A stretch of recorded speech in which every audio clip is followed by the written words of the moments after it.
being Hmong, I think we are a subculture of people in Southeast Asia. We're like a descendant of the Miao people from China, but like in simple terms, we are survivors. We ran away from China, and then we went to Southeast Asia, and then the Vietnam War happened, and then we had to run away from Southeast Asia to Yep. the Americas now. And hopefully we don't have to run away again. Yeah. And you're also a twin. I'm really interested to know how you build your own identity as you're growing up. I grew up on League of Legends.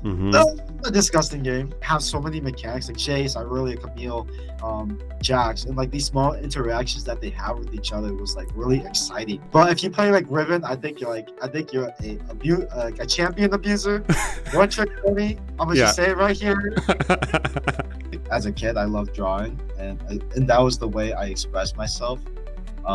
Watching anime, all these things, how like these fight scenes are so epic. Like, who doesn't want to like be the person who makes that? Like, wow, people to be like, wow, like animation is so awesome, so great. It made me want to like say, I want others to make animations as well. Yeah. So I drew this illustration right away, and then I looked at it and I said to myself, wow, I fucking hate. And then I stopped drawing for 8 months after that, and I was like, dude, it was so bad. But at the same time, I was like, man, how do people do it? Falling in love with art and like learning to be a beginner with art and realizing, you know, I feel like school has a tendency to treat learning as like a slope like this. And I realized what I love about art is like how you actually learn is like this little like S-curve wave that comes in waves, and it's so beautiful. Grunkle's funeral, so not my grandpa, but my grandpa's brother, so Grunkle. And it was a 3-day event, and in Hmong culture, there's so many people that go to this, and he was like one of the clan leaders that like you had to really respect to just because we're part of the same clan. And the 3rd day was the burial, and for some reason a part of me just didn't want to go, and I didn't show up for the burial. My dad, he's not yelling, he's not saying anything, he just talks to me like this, in this tone. The guy who passed away, he was like a father to me. And it hurt that like I wasn't there. And that's when I finally got it. And like, okay, like, yeah, I understand now. And I say, Dad, can we talk? And like, my dad's trying to be normal, but I was like, oh no, let's just go inside. But I'm like, Dad, like, and he started to break down, and I started to break down, and that's when like we both hugged each other from that. And that was the first time I ever felt like his son, and like he felt like my dad.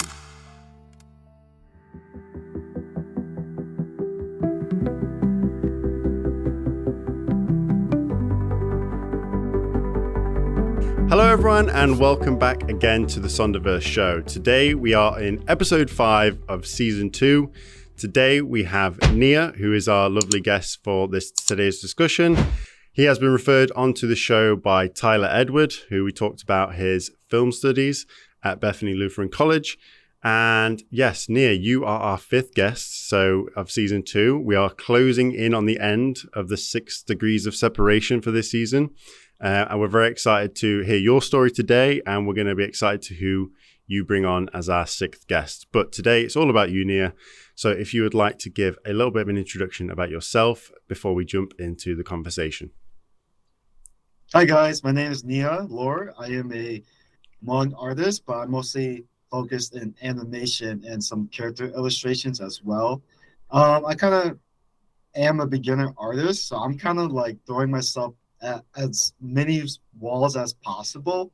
So I've been really enjoying art in the past coming years, and it's just like, it's such a great field to be in. Yeah, I agree. I'm a very creative, artistic person myself, so looking forward to diving into that kind of conversation. But For today, I mean, I did have a conversation with Tyler, and he said, Nia Woodby is a good friend of mine, he's a good person to talk to, but he's not giving me much context about what we could dig into. I know we have had a bit of a discussion, but I'll leave it over to you, Nia, to where would you like to start the conversation today that brings you to the point that you're at in the present? There's so much to go over. So I don't want to sound like I'm trauma dumping, but this is like the story. I'm like, Sure. I'm okay to allow it to be on the internet and people to hear about. Because I think for many Hmong artists out there that are like up and coming, it's really hard to find individuals that you can just relate to and just like, oh, this is like, I get it, Yeah. So I really would love to start from my childhood in a way. Whereabouts is a good place to start? What we thinking in terms of like age wise? Where's your earliest memories that impact the life and the path that you're on today? I think the easiest one is to say like being Hmong. I think we are a subculture of people in Southeast Asia. We're like a descendant of the Miao people from China, but like in simple terms, we are survivors. We ran away from China, and then we went to Southeast Asia, and then the Vietnam War happened, and then we had to run away from Southeast Asia to Yep. the Americas now. And hopefully we don't have to run away again. Yeah. But in that time frame, in that culture that really started to sprout, it was all about survival in a way. So it really didn't really focus on like the artistic side, and all this stuff was kind of like put at the wayside, if that makes sense. Yeah. So as a kid, I was really encouraged to be into STEM, or especially if you're a Hmong boy, you're kind of just expected to just exist in a way. Yeah. So a lot of my early age, I didn't really figure out like what I was really interested in. I did draw here and there, but it wasn't something like, oh, this is something I want to do in my life. This is not. Yeah. I just used it as a way to express myself. And usually, Hmong families, we have such big families. My family, we're a family of 9. My uncle's side, he has a family of 10 Wow. kids. So It's a big clan. you saying just near? You're saying you've got 8 siblings, a family of 9, or 2 parents and 7 of you, including parents of the 9. You all right? Okay. So you've got 6 siblings. Yes. Okay. I mean, it's hard for me to count too. It's impressive. It's impressive in terms of a family unit size. I definitely would say it's not the typical in the Western Hemisphere. So yeah, it's and the word that you were saying there, I read it as Hmong, but you're saying how would you pronounce it properly? Hmong, with a U or an ong? Hmong. Ooh. I usually just like saying like Hmong in a way like Hmong. It sounds a bit like, well, then again, people say tongue in different ways. Some people say tong and some people say tongue, but I feel like it's that little meld in between of Hmong. Okay, cool. So first of all, yeah, you were saying about family. I think a lot of people, and this is one of the things I'm really interested to dive into, is this idea of Hmong people.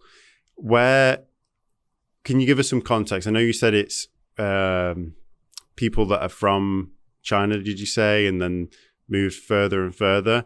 I hear there's kind of populations in the United States, in France, and other places where emigrated. But yeah, what's your knowledge, your understanding of Hmong people? And like you say, family units is a big thing, but what other things come culturally with that kind of background? Oh, I love this question. It's so multifaceted that it's so hard to explain in such a short manner. Yeah. But it really goes into like the Asian identity that other Asians talk about, where it's like we're expected to be a part of this whole culture in a way, but at the same time, it feels like there's a separation from actually being involved with it, and it feels like you're not Hmong enough or you're not American enough. And from my knowledge, it was really hard because my parents never really tried to teach the Hmong culture in a way, and kind of just expected us to just really learn it and just be involved in it. Yeah. But it was just really hard to really stay connected with it. And most of my knowledge on and my understanding is it's a very family-oriented culture. Really, family comes first, and then religion per se. And the way it's structured is just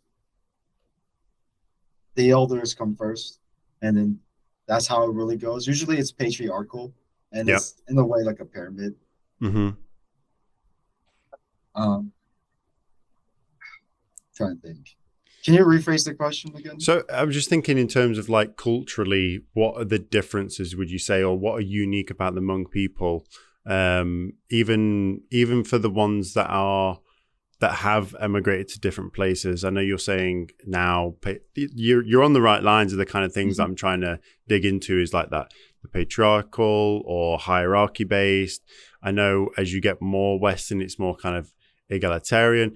Are you very family focused as a family, or is it more, lone wolfy? Very much like families in the West. Some are like 18, 20, whatever. I'm immediately moving out of the home and all that kind of stuff. I know in some other like Asian countries, family units will live together. Like they'll actually have houses together, and brothers and their wives and kids might all live in one house. I'm trying to understand what are some maybe unique idiosyncrasies with the Hmong people that I might not know and a lot of the listeners might not know. I think from what I've seen, like a lot of elders live with their children, and their children with their children. And it really is about caring about each other and like living together and trying to experience things together to survive. I think my family's a bit weird in its structure.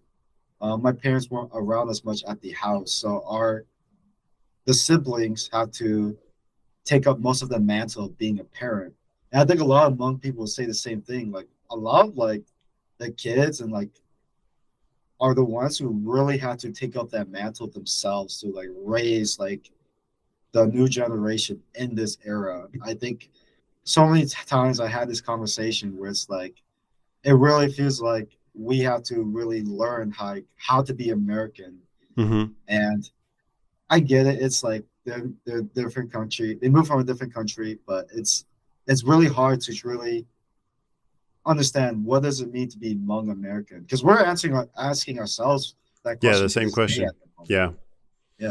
So your parents, like, same thing. Did they have lots of siblings as well? And where were they? Where were they born? Where were they raised?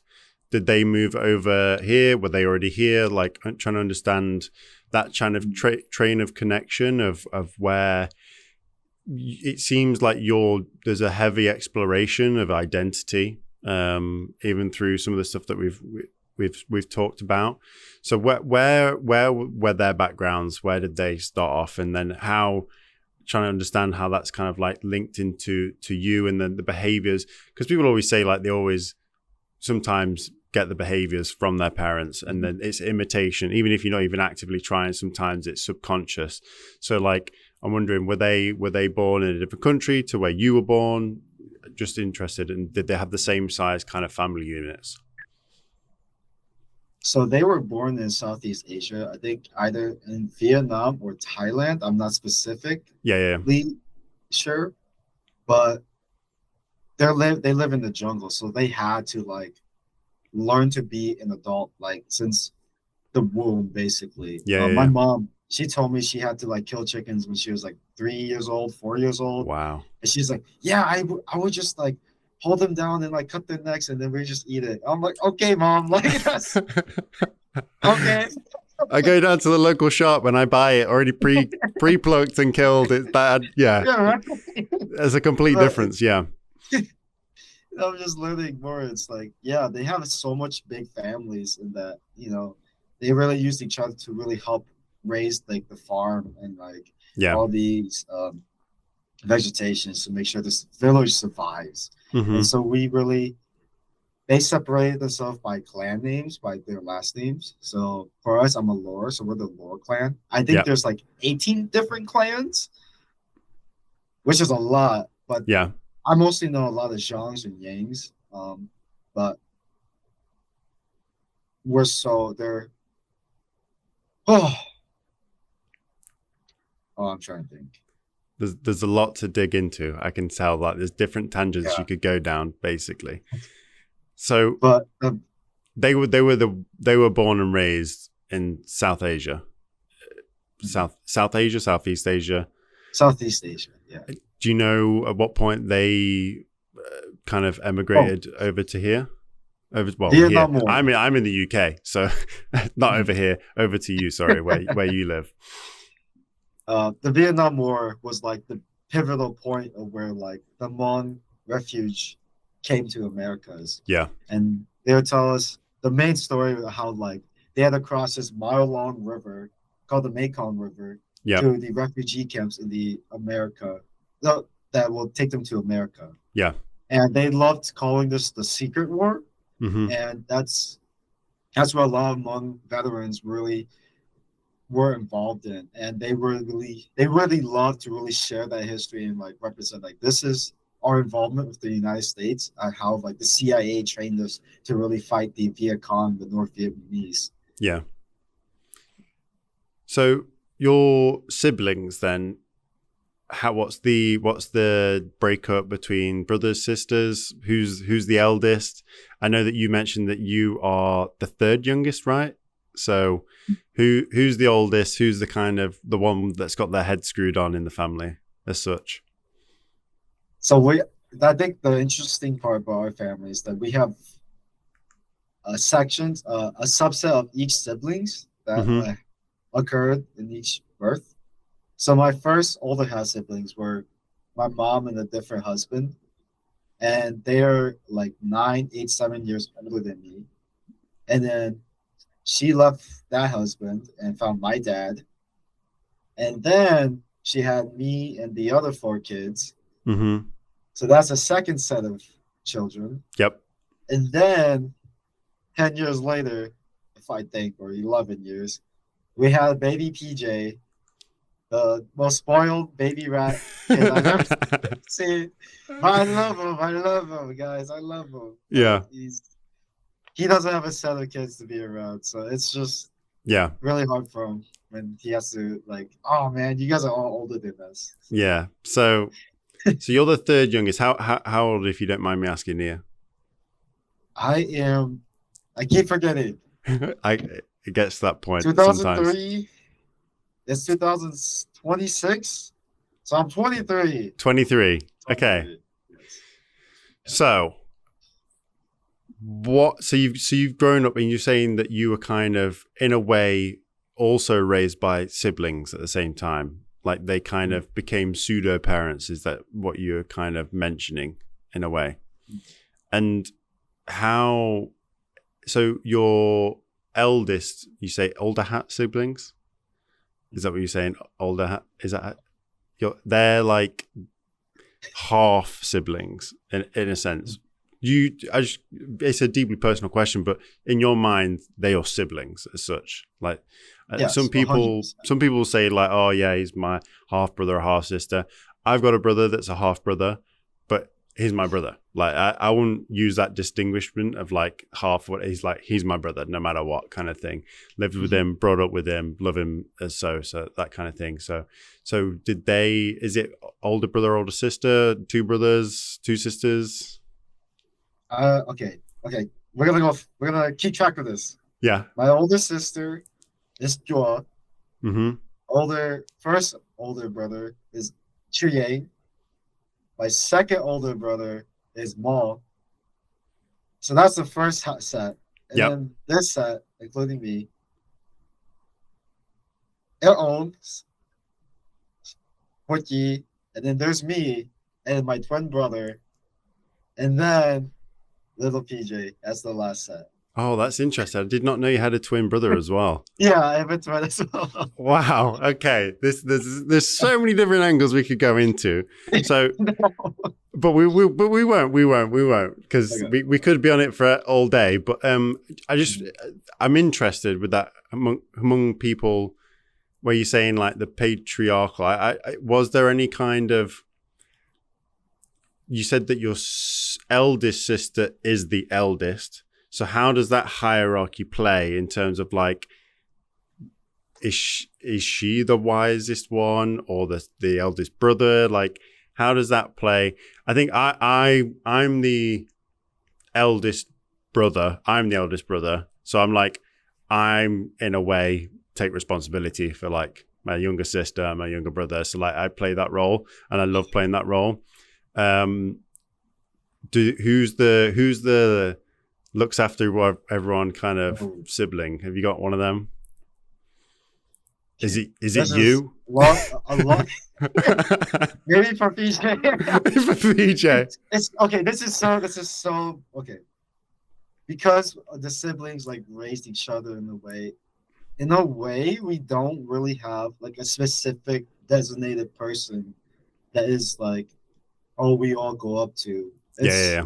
I think we all learn, I guess trauma about it in a way, but like more so like we grew up with each other, like respecting each other, learning with each other. Like, you know, we are all wise in our own different ways. Mm-hmm. My oldest sister, she's a pharmacist, but during the time when my parents weren't around as much, she went to school at the time.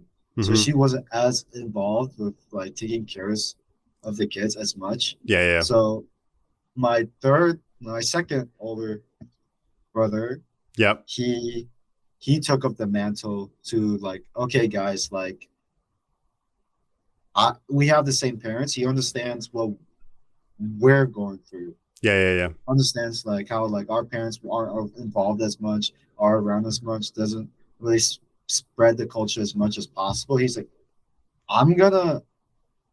it sucks that I have to be parentified, but I'm gonna take the mantle here and like really be there for you guys because he understands how much we needed it.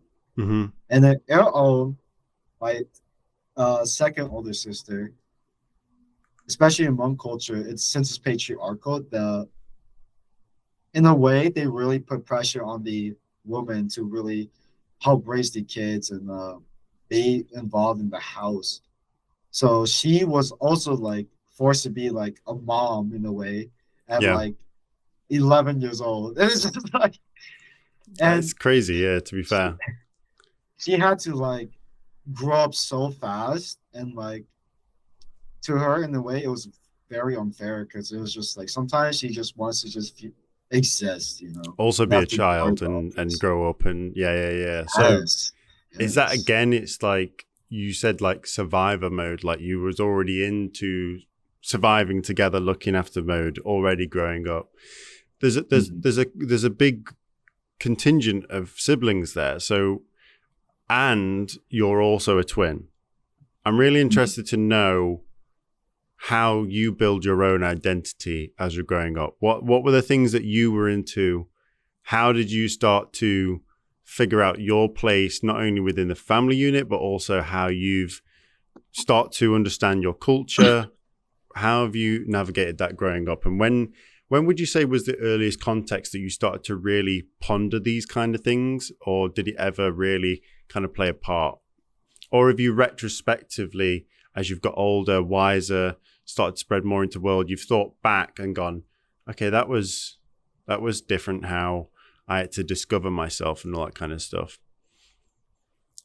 A lot of that discovery was throughout like I like mostly like everybody else from childhood to like now, right? But how I remember it was asking my dad, like, why am I important to this world? Right. And one of the things he just says is just don't worry about it, don't think about it. But to me, I wasn't satisfied with that answer because I wasn't asking like if I'm special. I'm just asking like, why are we here? Yeah. If that makes sense.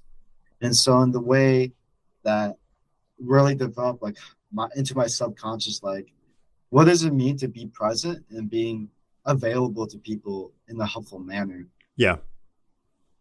And if I had to compare myself to my brother in a way, he really adopted that mantra as well. But I don't think he's as like meditative as I am about that. Yeah. It's more so how I was a lot more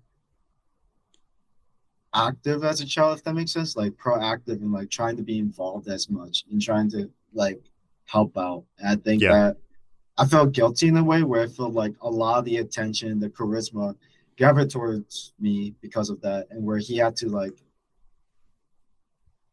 and in a way, I felt like he was in the shadow of me, even though he wasn't. He just wasn't. Like As in I'd you're argue, talking your twin yeah. brother here. Yeah, yeah, yeah.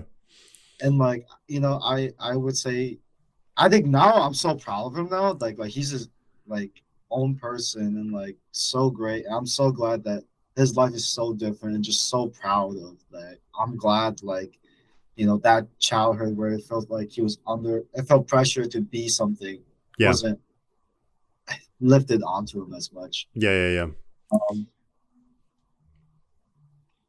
Where I'm trying to where think. It's so yeah, multi-layered. yeah, it is very multi-layered, I can tell. Like for me, all if he was asking me the question, it's just like, well, I got my Yeah, sister, and then I was with my sister for a bit, and then after a bit, I had my little brother with an 11-year difference, and it was like then it was like spoilt baby Evander, my little brother. But you've got so many different facets and things and yeah. layers, like you say, to deal with.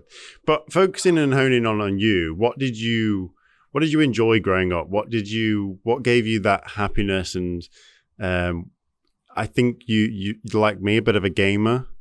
So Yeah. what were those things for you to, it sounds to me, it's a very different way to grow up. Definitely not traditional in the sense that I would in the UK, and probably a lot of people in the US would say a traditional way to grow up. So, and not only that cultural aspect and understanding who you are, being probably, when you was at school and growing up, what was the makeup and the diversity of people in the school that you were growing up as well?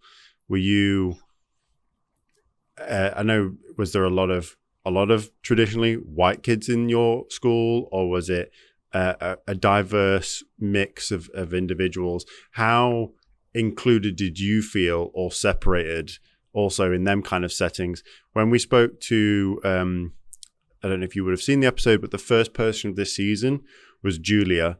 And she's actually, we were talking kind of through her kind of cultural and self-discovery. She's a mixed race girl, half, what was it? I can't remember. I want to say Caribbean maybe, but, and then Scandinavian. But then she was adopted into a completely white family. And obviously for a long time, it felt normal until the consciousness came in the adult brain. And she was like, actually, no, there's a slight difference here. Visually, conceptually, culturally, I'm different, but I feel very involved and, included at the same time. At school, any of these other things, did you ever feel disjointed or... I think in elementary school, I did feel a bit like really focused on like trying to hang out with people that look like me as much as possible. Yeah. I did live in the suburbs where it's predominantly white, but there's a bunch of Hmong kids as well that were part of this ELL program, English language learners, and like they really saw how we were in this predominantly white school, and they tried to get us to be involved with each other to make us feel comfortable. And I really appreciated that they allowed that possibility for us to really be connected in that way. Sadly, I'm not still connected with them now, but like it really helped stabilize my interactions growing up because I didn't really feel as ostracized or estranged from my culture in a way. Um, Surprisingly so, I don't know how. It was just I just accepted like this is kind of who I am. I kind of Yeah. love being in the middle of these two cultures Yeah. that sometimes I don't really understand, but I'm like, screw it, I got nothing. Yeah, I love like that difference makes me allow to express myself differently and view things differently, not in the Hmong way or an American way, but just in the middle. Especially for like, these big giant like debacles where it's just like, where I just know it's just like how Hmong people interpret it differently versus how like in the American wise way how they would. Yeah. It's interesting. I mean, I'm mixed race. I'm quarter Jamaican, and I've had that same. I had a grandma who is black, And for the longest time, it was just like, that's normal. And then I get to grow older. I'm like, and okay, I'm slightly in between here. Like, I want to identify. I don't know why. I enjoyed and I found it valuable having a part of me that had a Black identity. Visually, even as a kid, I just look like a really little white kid. Like, that's come across. And even when I was younger, my hair was a lot straighter. So like, I just looked like a little British white kid. But then as I grew older, the same affiliated myself more with, and in my school early days, there was not many other Black children or mixed race children, but I immediately gravitated towards the other kids because I was like familiar, like straight away, you're going to be my friend. And it was like an unwritten rule. We never had a conversation about it. It was just like, you're my friend now. We're buddies kind of thing. Yes. But obviously then I could still, in my position where I had I remember in the earliest context, like early school, there was a lad called Jordan who was Black. His complexion was Black, so a lot more easily distinguishable compared to me. And I think his interactions at school would have been different to what my interactions were like. I could flitter between the two because visually I could just say I was a bit like Hannah Montana, really. I could do the best of both worlds. I could hang around with Black friends and speak kind of like and enjoy and talk about Black culture. Yeah. But I could also then go the other way and be more white. And in a way, it's a superpower because I can do that. But for me also, it was confusing, like identity-wise, because it's then, well, which one do I actually identify with if I'm kind of in the middle?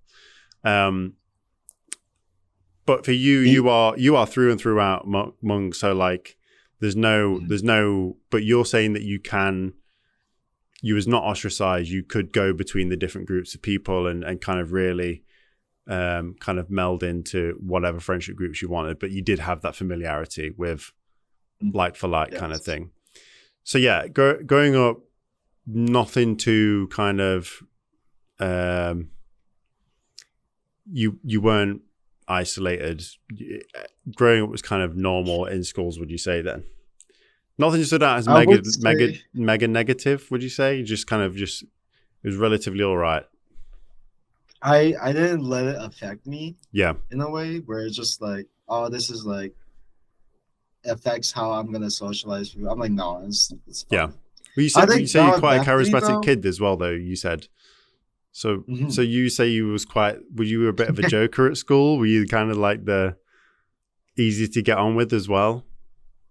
I think in middle school and like the start of high school, it was like I was very charismatic and like allowed a lot of people to like hang out with me and be involved at some point. I just don't know how I did it because now I'm like, I just don't have the energy to like keep that up now. Yeah. Like, but I made a lot of great friends in that process, and I think sometimes like I keep up with them, but it's just how do I, at some point it can be overbearing in a way where it's like, are these truly like friends like I'm just trying to be friends with, or are they just people I'm just trying to be acquainted with, Right. And figuring that out was just realizing, sometimes you just can't be friends with everybody. I have to find out really hard in high school. Yeah. So where did your love for creativity begin? So you're doing this kind of path now. Where did that creativity really start? I know it was in high school. It wasn't like, okay, there's two different types of when that happened.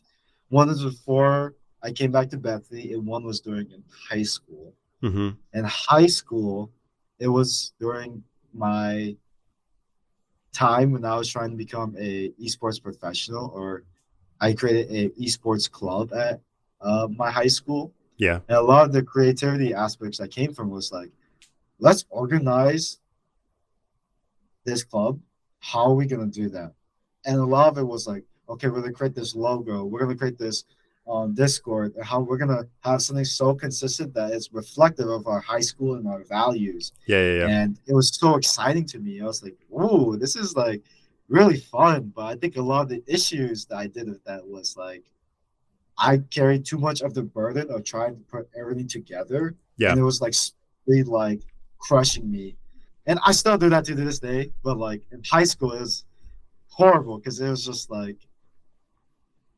I was going against a school system that wasn't supporting us, and I was just like trying too hard to do it alone.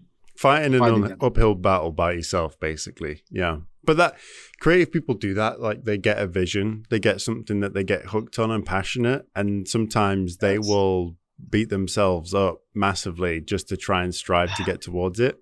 And if people aren't sadly on the same vision or the same level of enthusiasm, either it hits a point where it clicks and it works and it pays off, or sometimes you just burn and fizzle out, which it kind of what happens. So trying to start up an esports team, what esports team was that?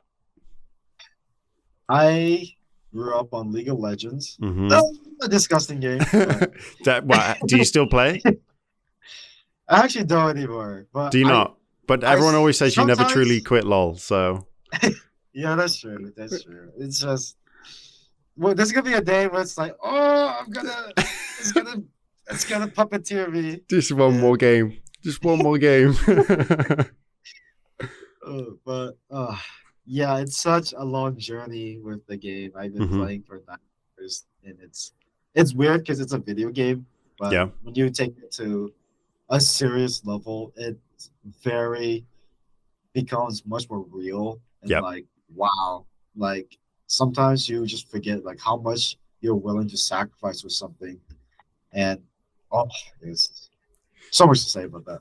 Questions, because I played League of Legends. I still play League of Legends. I mean, I don't play League anymore. The only thing I play right now is TFT. Like it's the most casual thing I can do, but I enjoy it. I would say that I've got some very close friends from League of Legends, and that is one of the things that I used to love about gaming is the sense of community that you could make and making like-minded friends. The shits and giggles, the fun, the late nights, all that kind of stuff. That I am again a competitive gamer, so I loved that kind of having a goal to strive for and always trying to get better.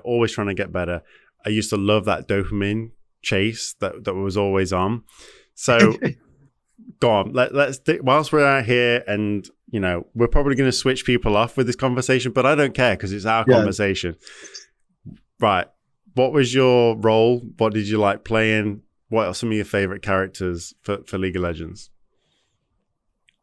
I was originally an ADC player. Okay. And then for the esports club, I had to swap over to top lane. Okay. And that's where I started to like, I really started to love this world. Like I loved it. This was season, I think 7 or 9, where it was just like top lane meta was like the strongest it's ever been. And like you just have to just out mechanic people, out hand people. And it was just so fun. But I think over my time where I left the esports club, I really wanted to become a mid laner. Not because it's just faker wise, because obviously everyone wants to be like faker. Yeah. But I think the way the world interacts with the map and just understanding like mid lane becomes much less about mechanics sometimes and a lot more about how you play on the map and how pressure you can. Yeah, exactly. That part really excited me, and like, wow, that's like. Even just like you disappearing out of line of sight, but going towards bottom lane could make bottom lane shit their pants. Be like, okay, I'm not going to do anything. I'm going to. You could have just been stood in a bush for like 2 seconds, but that level of pressure, if you've got 5 kills and 0 deaths, so like I ain't messing with anything. So yeah, it is an insane amount of power. When you did play top lane though, I think this is it's almost like a personality quiz. Outside of meta, obviously, at the time, if you're playing like esports, you would obviously try and pick whatever was the meta at the time. But what are the champions or the kind of styles of champions did you like to play in top lane? Were you playing around like a Malphite with Tanky? Or were you playing Bruiser, like Darius? Like what were you playing as?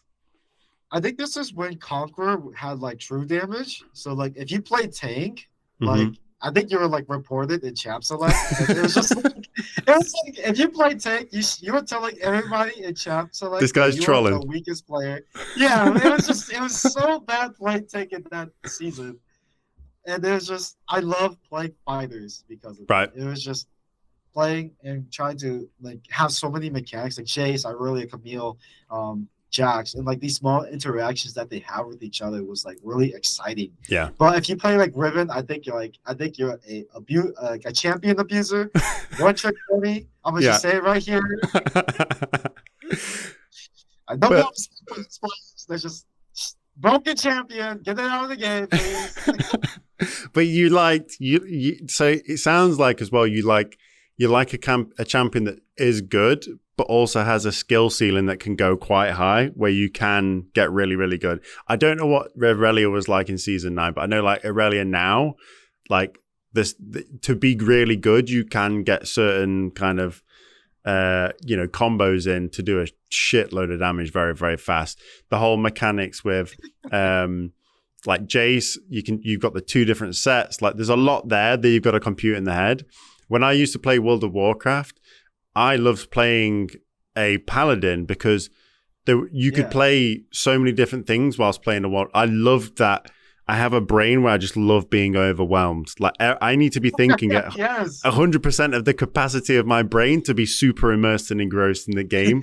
I used to love that because I used to play like a tank, and I was also the raid leader at the same time. So I was raid leading. So I was not only like playing my role of tanking the boss, I was also watching what flipping Derek's doing over there, running around with his arse on fire, and I'm shouting at him going, get on the freaking line, get inside the I loved that. I was 100% alert the whole time for the 3 hours of doing it.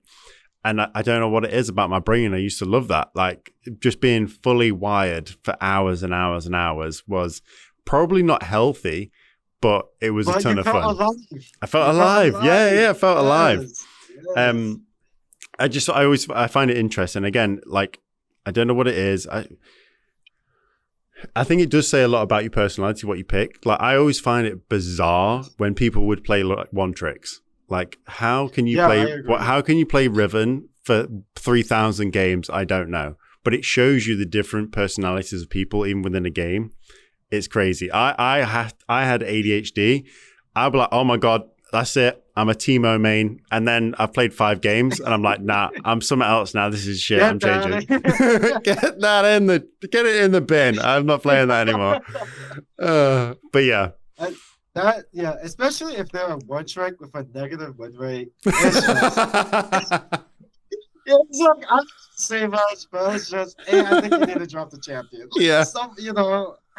Yeah, I know what you mean. Sorry, yeah. But yeah, I love diving into that kind of stuff. So esports, trying to create the team, you creating the logo. This is where you're kind of building that creativity. And then how esports, I think there's a similar thing that kids are going through nowadays. Kids, when I grew up, I was like, I'd love to have like a YouTube channel or be like, I was never going to say I was going to be into esports because I wasn't good enough. Like I didn't have the knack for it. I enjoyed playing, but I think when I played League, the furthest I ever got was plat. So I never had the full skill to ever get that far. So I never kidded myself that I could be in esports, but I did want to be like a gaming YouTuber.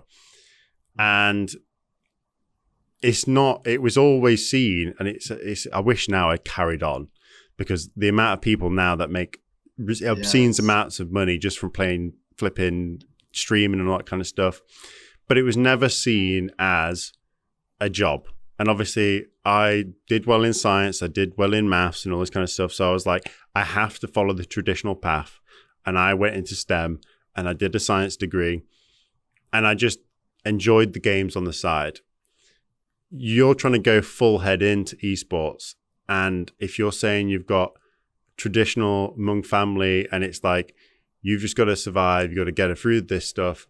How was that perceived by your siblings or by parents trying to pursue that as a dream and a career?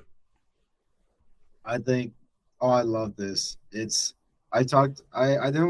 wish I talked to other Hmong esports players about this. I know like three or four, Yeah. they're kind of like they put a lot of walls in terms into that discussion.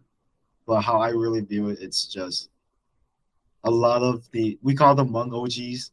A lot of the Hmong OGs, like they don't understand this, Yeah. and trying to take a chance on this was just doesn't seem like a possibility. And honestly, I don't blame them because they're not wrong per se.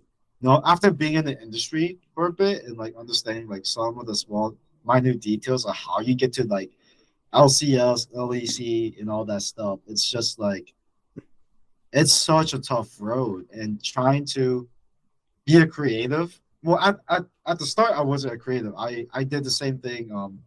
I wanted to take the safe route because my parents wanted that like security. So I Yeah. was a computer science major first, and I was like, I wanted to play and get into esports. So I found Bethany since it was in Minnesota as well, Yeah. and it was just best position to be in or best place where I could apply myself.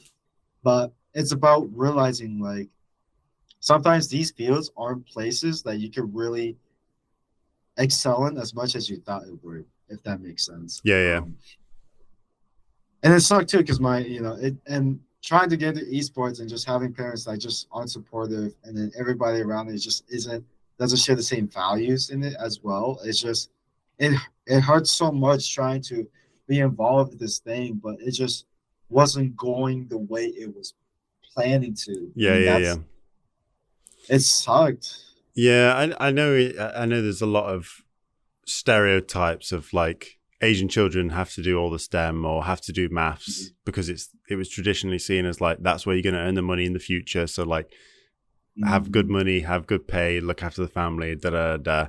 Don't waste time on this earth doing something silly. Pursue what is known as like a safe, steady career, stable kind of thing, stability. But I know like we now have plenty of people that are making hundreds of thousands and millions of dollars.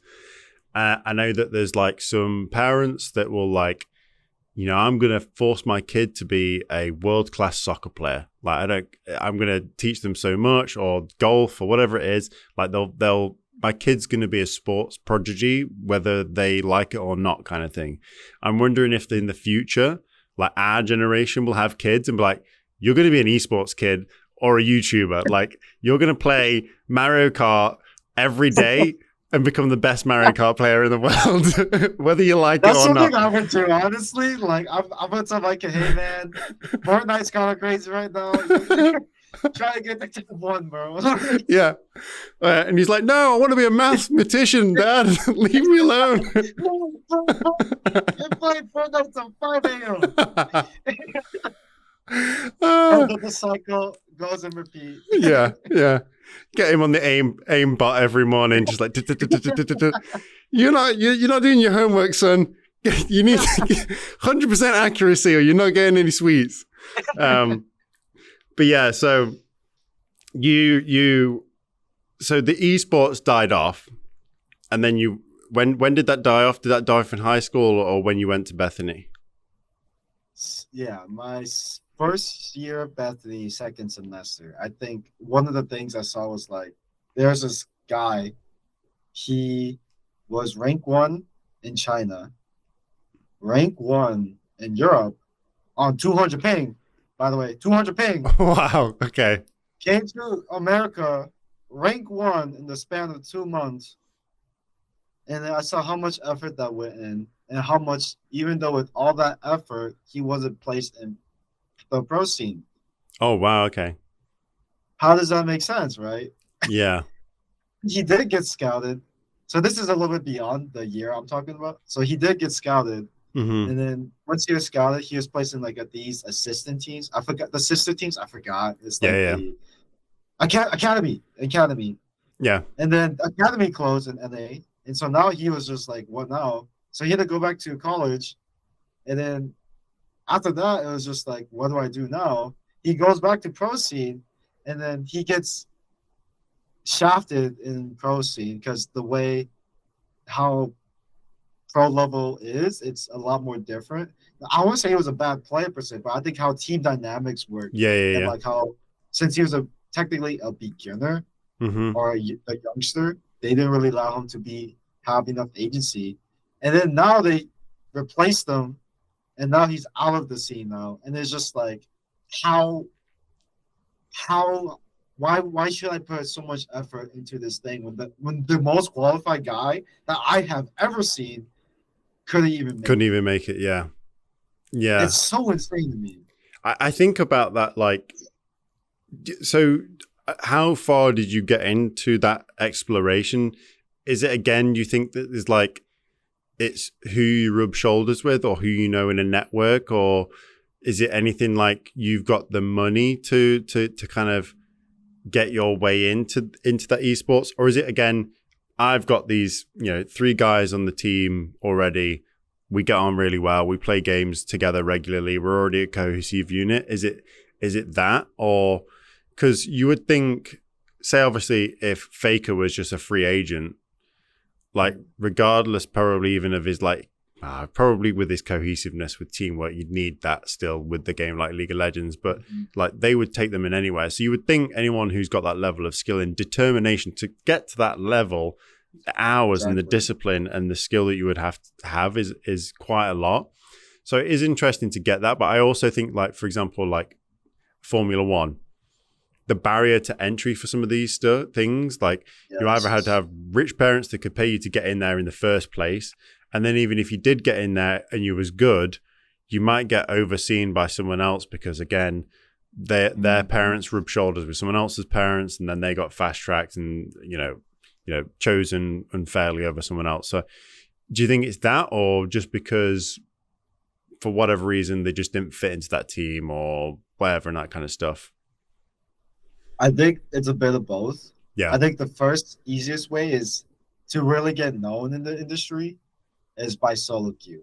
Everybody in high elo knows each other, knows what names come up and come out, because obviously they're playing together every single day. Yeah. So if this guy with this insane name just comes out of nowhere and presses all these pros, then like they're instantly on the radar to be like, hey, join this this scrim we're having, be involved. It's like it's so huge from there, and that's how you get linked to these big giant teams. Yeah, because it all starts from solo queue in a way. Yeah. And that's where like the connections even matter even more, where you have to really figure out who you really work well with.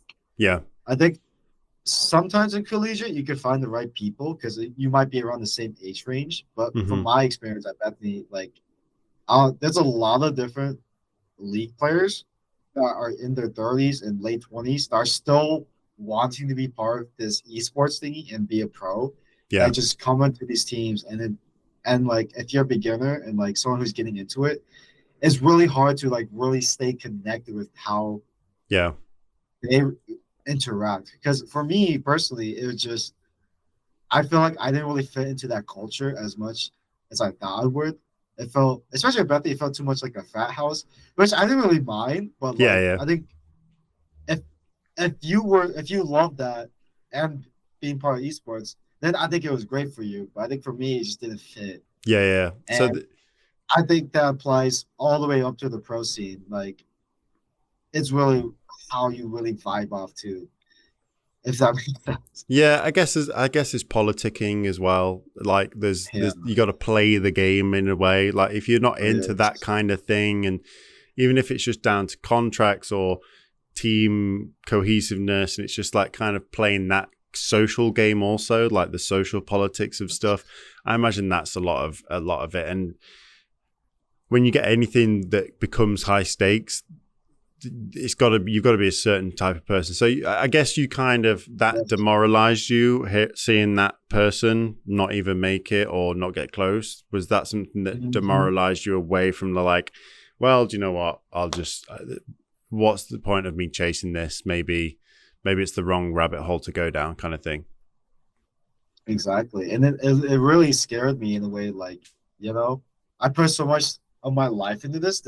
Computer science was like my second option. My first was esports. So now it's like, who am I now? Who I don't know who I am because Yeah, I yeah. this was my main thing. This is what I told my parents was my main thing, and it went down to the drain. Yep. And so I just in college I just got really depressed and like just wow, I didn't know who I was anymore. I was like I don't want to keep going to college feeling this way Mm-hmm. because I feel like I'm just going just to go and not really ex- You were just engaged. what college is for. Be Yeah. engaged. And Yeah. I tell my parents like I told my parents that and they just couldn't understand it because it was Mm-hmm. just like just go and you'll figure something out. But I'm like, yesn't, but I feel like a better choice is like working with myself with this pain and just trying to like figure out what I wanted to be. And Mm-hmm. that's when I was like, I thought back to like when I was a kid to like earlier stages of esports or creativity wise, like this was something I was really into. Like I need to take a chance with this, if that makes sense. Like if I love getting critique, but like on art, but like what's my why does my critique matter? You know, and I'm like I want to make it have a reason to exist and like be a reason to why my love of art makes sense and people can share with. Yeah. But that's like that goes into the gap years. So did you just do 1 year of the computer science? Just 1 year? One One year, year. Did you complete that year and move into a second and or did you even get to that end of that first year? 1 year of computer science, and then I did 2 gap years right away after that. Right. So did you complete that year and then in the break where you would before you would even start the next kind of year, you were just like, you know what, I'm not going to go back to college. I'm going to go pursue Figure something else. figure figure out myself And that basically. Yeah. was as the esports dream had started to die off and then the depression kicked in and then you were like, I need to go re-find another thing that's going to energize me and it's not going to be at this college doing computer science right now. So that's what pushed Exactly. you to go do the gap years. Exactly. At the start, I didn't figure out the creativity yet, so it was Yeah. just like, in a way, I was being a bum at home, just trying to like, just sitting on my chair like this, like, what am I supposed to do? What am I Yeah. supposed to I think there's a lot of do? people that will resonate with Yeah. that sentiment. I think there is I've heard about a lot of people. When would that have been as well? I'm just trying to factor in COVID. It is like an actual. It's a time. It's a time in the continuum that we have to reference back, where it's Yeah. almost like a full, depending in which 2022. 2022. So you kind of just 2022. get into the back end of COVID. Things were just somewhat opening up again. Did you do your first year? Was it still kind of like lockdown and all that kind of stuff, or Just a little bit, but just a it little wasn't bit? too like it wasn't real as crazy as it was during COVID at least. Right. So And then when it was crazy COVID, was that when you were smashing esports as well, like doing the League of Legends bit? Because I've ever senior, since ever yeah, had a lot of free time, senior basically. as a high school, yeah, Yeah. yeah. Yeah. Interesting. So you go into the gap years, and how long? How long did that kind of phase of what did you do for work? Did you just do side jobs? How were you making money to kind of get by? Again, that Ooh, that's did hard. the whole Yeah, survival element kick in again, back to kind of cultural roots where you was like, right, I've got to figure out a way to get through this and just survive till I can find whatever is the next point in my path, basically. my parents were definitely very angry and berserk about this, and when I got back, I was basically being a bum, and that like really like angered them even more.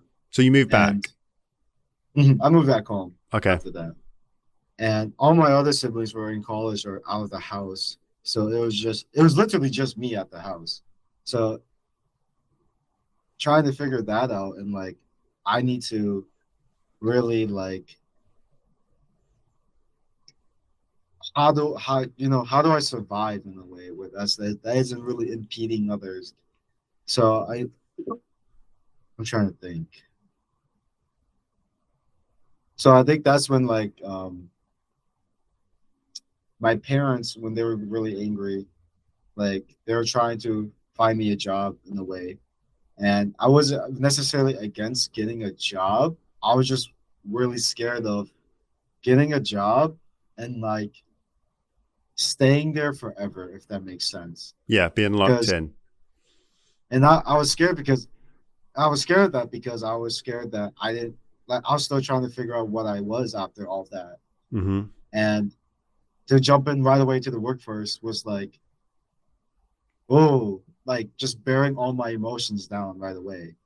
But at some point my parents just had enough and my mom instantly like I think it was both my parents and my older brother that was there, but he started they started I started arguing with them basically. Not me. They finally brought it up and like started arguing about it. And I think there's so much anger that I saw that like was resonating within my parents that was rising that I was it was hard to like try to stay really composed. Yeah. So in a way I kind of lost my emotions in that moment where I'm trying to remember. It's been so long. Thing is well, I find this. I had I'd say about a year of depression and anxiety in college. Mm. I literally don't even know why mine came about. I've tried to figure out why. I think it was more habit than anything. Like I got into a loop of things. It might have even just simply just because of going out, boozing, not having a good sleeping rhythm. It maybe all just caught up with me at one point, and then I had like a whole Yeah. year of just being in this kind of malaise and not able to leave the house, having weird moments of Mhm. anxiety and panic attacks. I managed to pull myself back out of that, but it fucks with your memory. Like it actually does. It Like does. there's so It much does. of like I try to go back and recollect things, and it's like it's like not having glasses on. And it's like what I can't really remember what it was like. So yeah, take your time trying to remember it, and I know how that feels to try and recollect the Yeah. moments. Yeah. I know, but knowing my mom, she had arguments about my other siblings for like the longest time, and I was the last one to argue with her, basically. Yeah, And like all those arguments, like were like compiling in this first argument I had with her. And so at the start, it really just was like, yo, you're a failure. You're a dropout. You're never ever gonna go back to college. There's no hope, basically. And to me, myself, I was like, okay, to be fair, I did complete the 1 year in my mind. yeah, Okay, I didn't drop out. Okay, I was like, I yeah, did complete. So you can't go.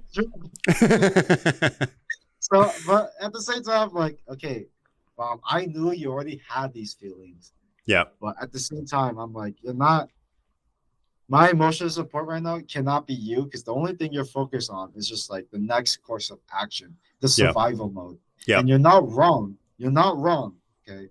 But at the same time, there's something up here that isn't being fixed that is weighing down on me because I'm Mm-hmm. not feeling alive anymore at that point. And at that point, I said, okay, whatever. I'm going to try to prove them wrong in a way that I could get shit done, basically. Yeah. And in that process, my dad said, you'll never ever in your life make $20 an hour. And I was like, okay, I'm gonna prove you wrong. Mm-hmm. So I went on Indeed, look at Boston Scientific. It's a place where you make heart stents. And the position was third shift, $21 an hour. And I just signed up with no experience. And I ended up getting the job. Wow. And I tell this to my dad. Like I confronted my dad about that, and he was just like, "Well, I would have done it your way." And I was just like, "Dad, like I literally proved you wrong." And I went to a job that had like you, you kind of needed experience for that, and I got in with no experience. Yeah. Yeah. Yeah. Like you got to give me credit for that. And I just realized, trying to do this with anger and trying to just work because I'm just angry was not like sustainable and not gonna help me push forward in life. And so at Boston, the entire time, I would just work, but I was like so angry, and like Yeah. I put all my emotions into the work that like there's like a quota that you have to get. I got like the quota, like it was green for the entire month, just from pure rage. And I was just like, oh, Yeah. maybe I shouldn't have worked that hard. Like it wasn't much. It was, It is interesting. Like, so I don't know if you're saying like you were seeking the validation of your parents, but you were kind of almost like a middle finger. I'm going to show you. Then I'm going to do this kind of thing. Yeah. I got a slight kind of. I remember with my mum. My mum raised me as a single mother. Still got to see my dad and that lot. They divorced when I was younger, but predominantly raised with my mum and my sister. And I always think back when, you know, I used to love doing my art. I used to love doing paintings and all that kind of stuff, drawings, etc. I used to draw a lot of like manga, anime style when I was younger. And I'd come back and I'd have like a drawing, and my mum would sometimes be like, "I know you can do better than that." And I'm like, I thought it was amazing. And then my mum would be like, "I know you can do better than that." And I'm like, I never got that validation. And I remember being younger and thinking about it, I was like, well, that makes me feel like shit. Like, I want you as my mum to be like, oh my God, that's the best thing ever. That's amazing. But that did spur me on. I was like, well, I'm going to make a better one then, until I can see my mum's final, like, she's finally going to go, oh my God, you are Picasso. You are the best, like, kind of thing. And it never really got there. But in a way, I was kind of, I don't want to say appreciative of it, but thankfully, in a way, in a roundabout way, I honed my craft doing art, and I started to enjoy it and improve and become good at it. But it was this sense of, I was kind of just seeking a validation and seeking love. But the benefit that's come from it is I've become really good and skilled at something.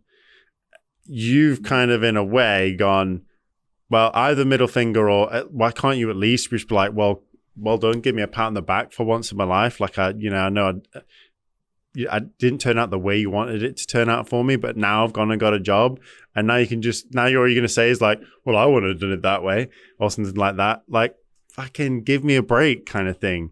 But it pushes, that suffering sometimes pushes people to the best that they can be sometimes. If you would agree with me, I don't know. But it doesn't feel satisfying. It doesn't feel satisfying it's and stuff. Weird. Yeah. Like, I actually, to some degree, I agree with you, where it's like, I do appreciate that my parents like want me to be better than them in a way. Yeah. In a way, better than them.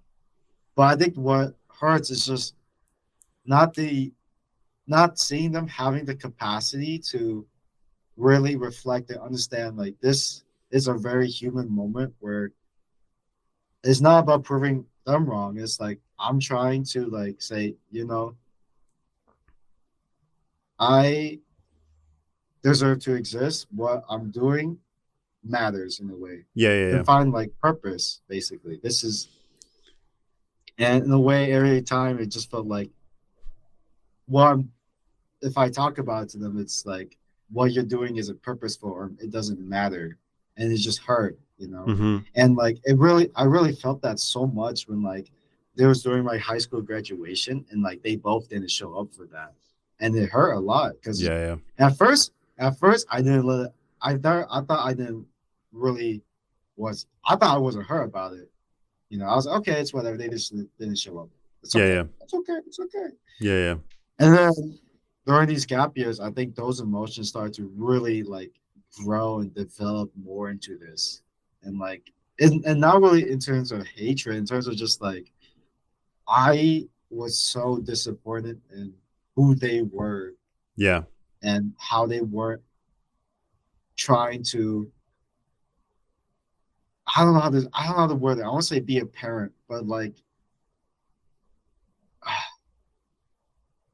be human in a way, if that makes sense. Mm-hmm. I don't know if that makes sense. I'm trying to find the words for it. I don't know. The way that you might want them to show up and love you, basically. Like, yes. That was not what you would want for yourself. If you were in their shoes, your expectation would be, I would do this, I would show up, that's how I would show my love, and then not to have received it, you're kind of like, well, this kind of feels shit and disappointing in a way. So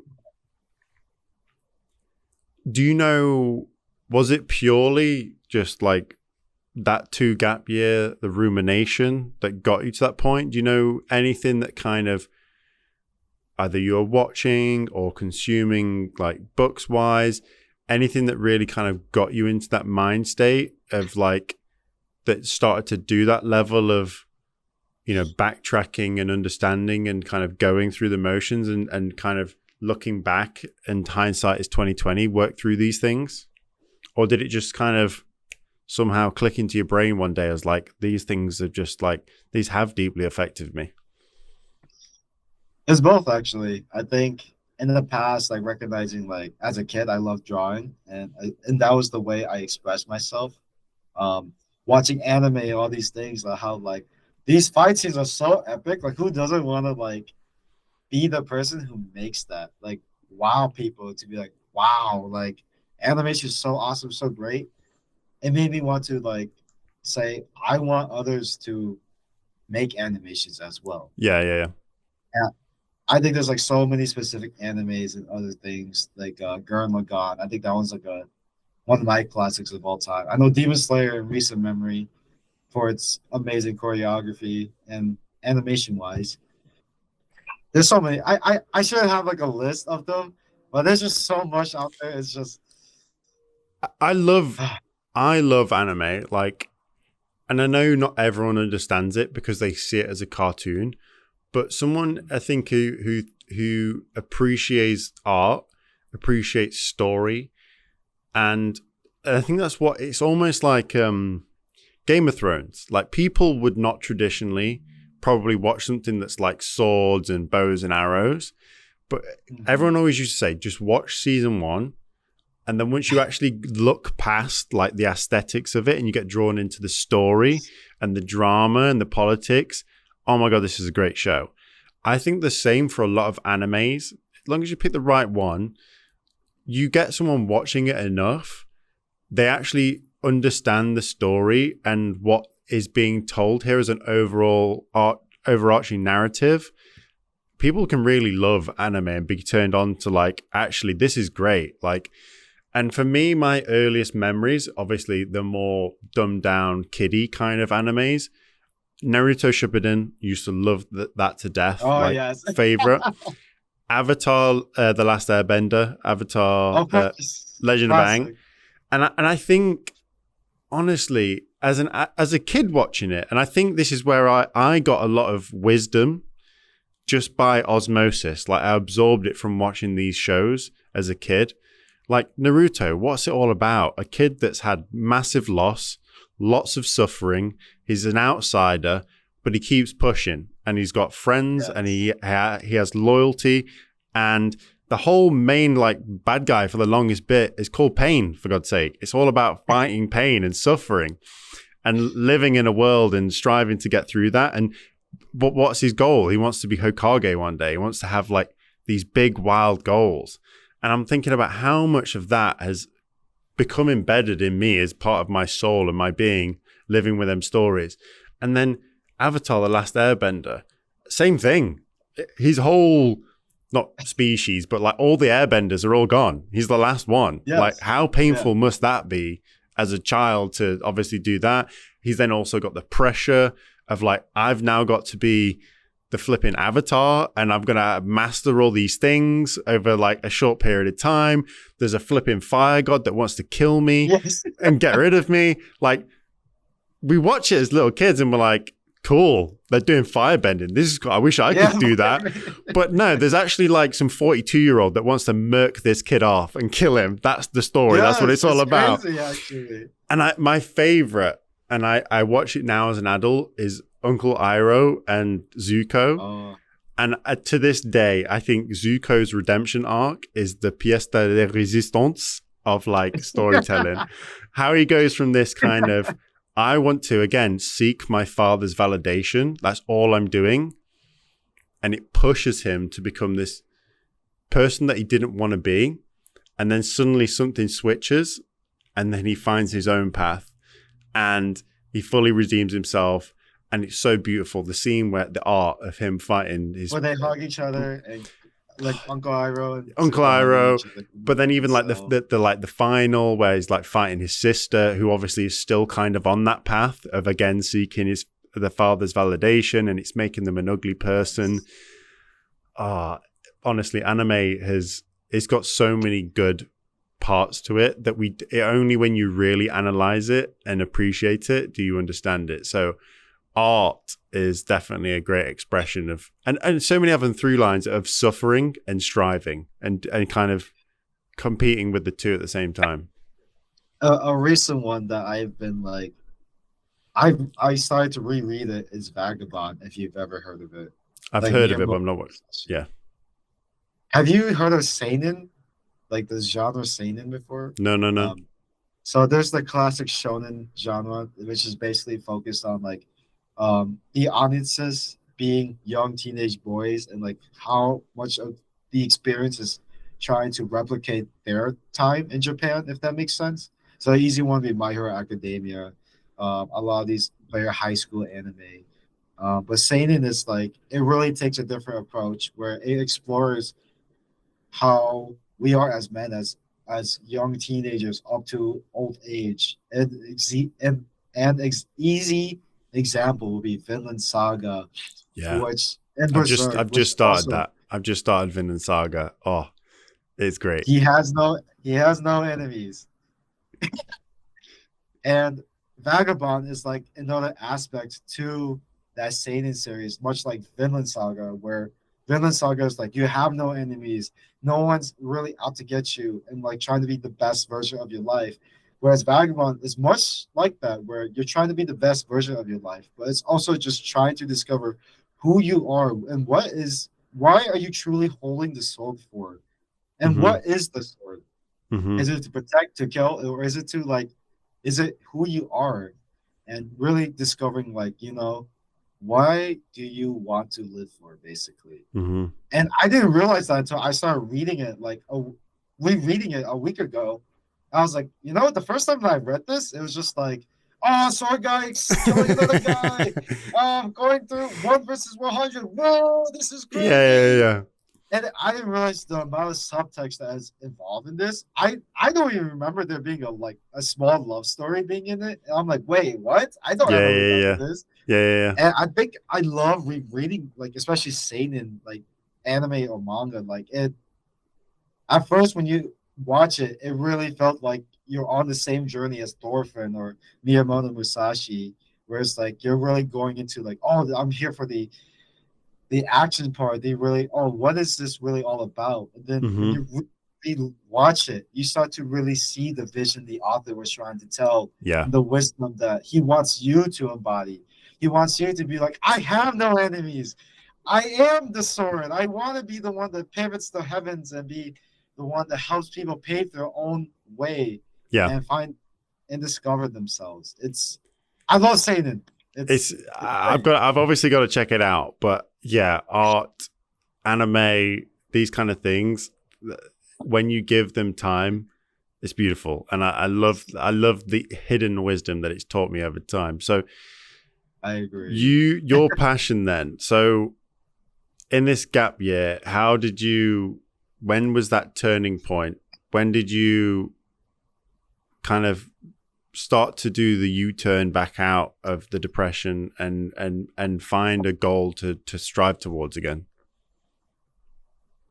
So it was my second argument with my parents. Mm-hmm. So at Boston, I was feeling these feelings of like being stuck here and being angry and realizing like all this anger and trying to prove them wrong, which I already did, just wasn't real.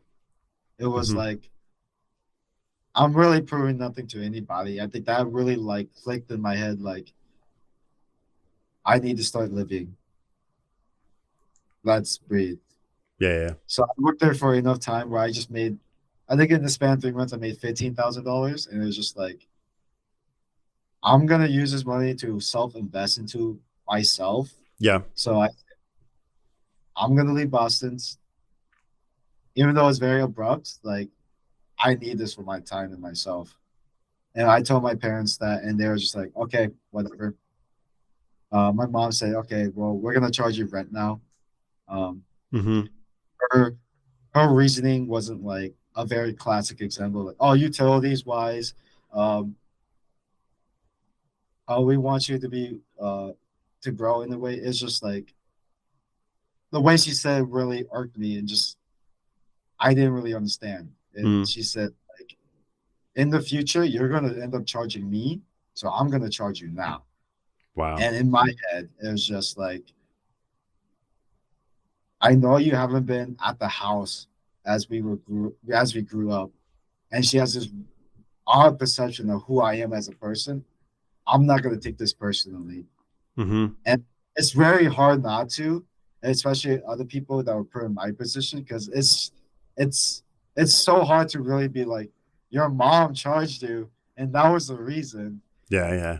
It's just It comes you have across as a slightly spiteful reason rather than, and again, it's like, where's the love in this? Like, I'm your flesh and blood. Like, this is not traditionally what I'm meant to think, yes, but not. especially in a Hmong household, like Yeah, it's yeah, yeah. just like, and I just knew in my head it was just like, I need to just let it go.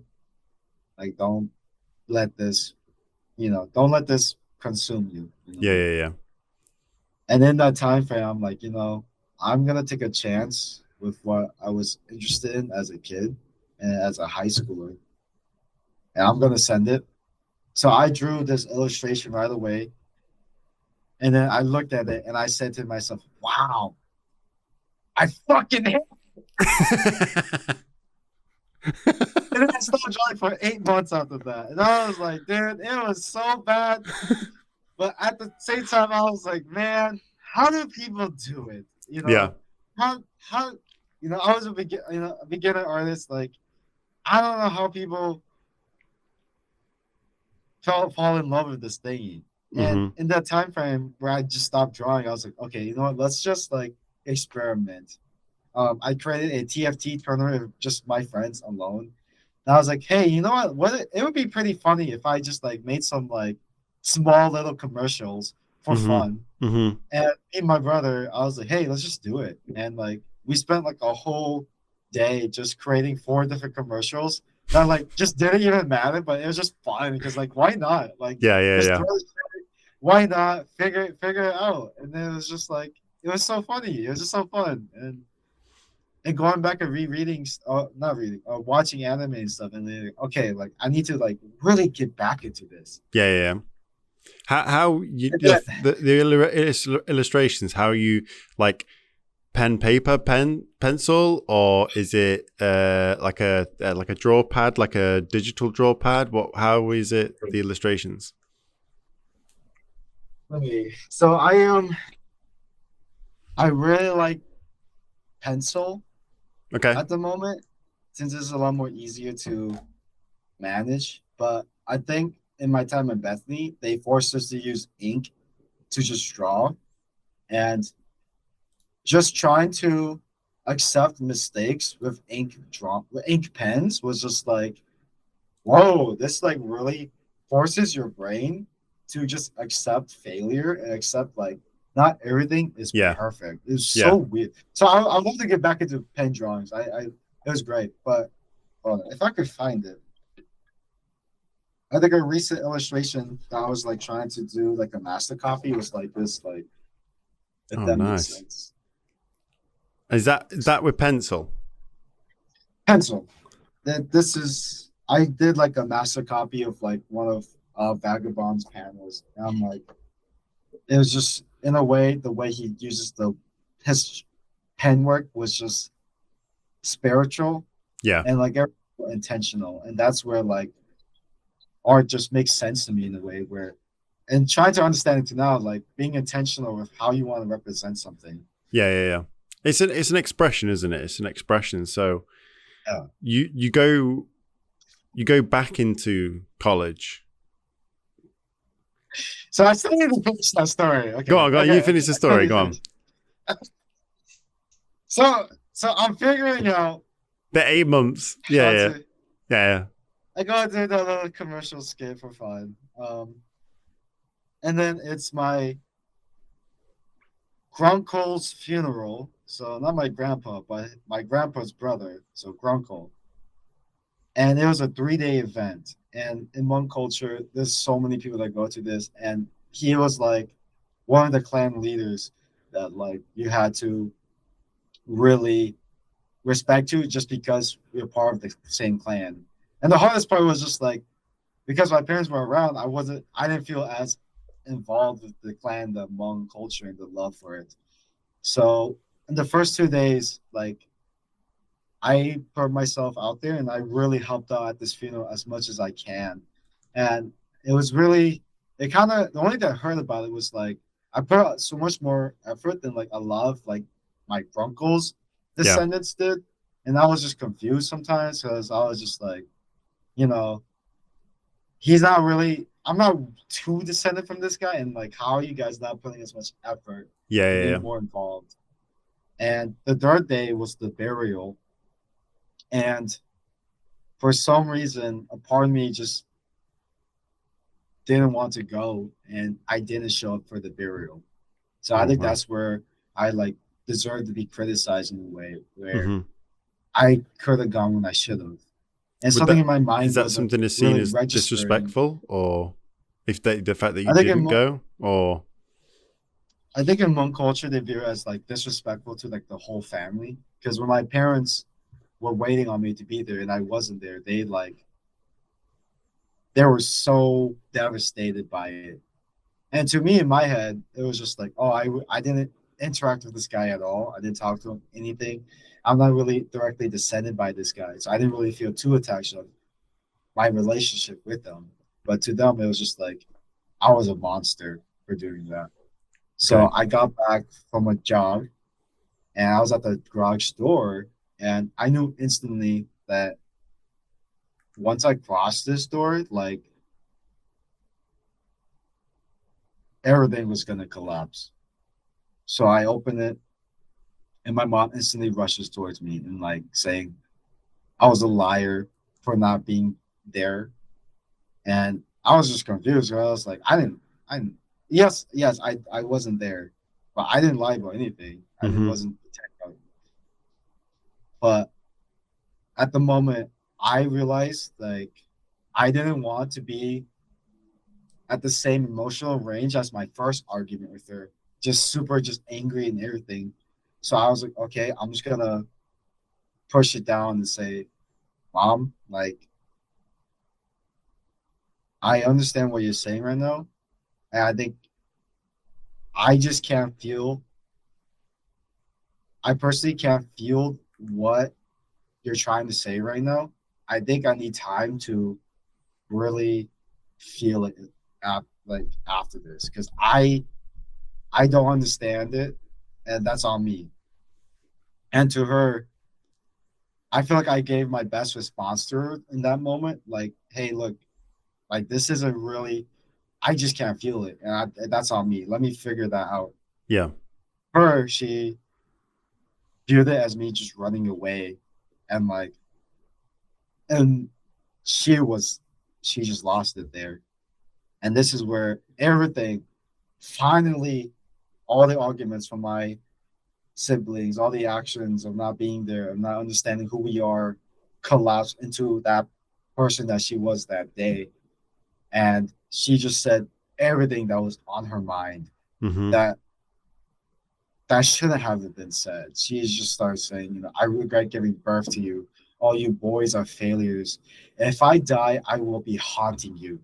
And at that point, I didn't take anything personally anymore. It was Mm-hmm. just like, I know you, mom. Like, you're just mentally broke. I'm not gonna like, I can't take this personally because it's just like, that's crazy. Like, I shouldn't be okay with this, but at the same time, it's just like,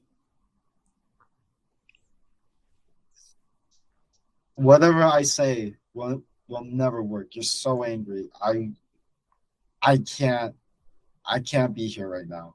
Mm-hmm. and just trying to communicate to my mom, but everything was just thrown out the window because she's just angry, and she just decides, you know what, I'm just gonna walk away. And before she does, my dad comes down, and that's when like I realized, okay, this is real now. My dad, he's not yelling, he's not saying anything, he just talks to me like this in this tone. Not no anger, just disappointment and sadness. And he says to me and him, the guy who passed away, he was like a father to me. Mm-hmm. And it hurt that like I wasn't there. And that's when I finally got it. And like, okay, like Yeah. I understand now. And I was at the time I was like that, like I I can't apologize right now since like I have so much emotion that's happening right now. Can you like give me some time to apologize? And then they just wanted an apology there right now, but I was like, if I do, I personally to me, it won't be as sincere of an apology if I don't talk about it later. Because right now there's just so much energy in the room that anything I say just will not be present. Yeah. It'll be a plaster, a band-aid over it, just saying Past sorry, but not properly understanding recognizing what is yeah. wrong. Okay. And so at the end of it, my mom was like, you're out of the house, basically. I want you to move out, basically. And I was like, okay, whatever. I'll take it. So after that, I called up some friends I made with at Boston, and I told them the situation that's occurring. And his name's Gavin. I'm not religious, but I would say bless him. He was willing to take me in after, despite knowing me for like 1 month, he was willing to just like accept me and be help me out basically. Yeah. And like Boston, they loved how I worked, so they were willing to just accept me as well. So I was like 3 days away from moving out already. Have everything Mm-hmm. planned. I was packing everything, but something was still wrong where people where I was leaving, I wasn't really recognizing that if I leave, the family will be broken forever, basically. Yeah. And because the way me and my siblings have been raised together, I'm like such a pivotal part to like how the family is that if I'm gone, it just doesn't feel right. Yeah. Doesn't Yeah. feel who we are. And in that time frame, my dad would have conversations with my second oldest sister. Um, she had a whole conversation with us, saying like how she recognized the position I was in and like, okay, I was wrong for that. But she was also saying it was super wrong of her, a mom, to throw that everything out at me. And that's not okay as well.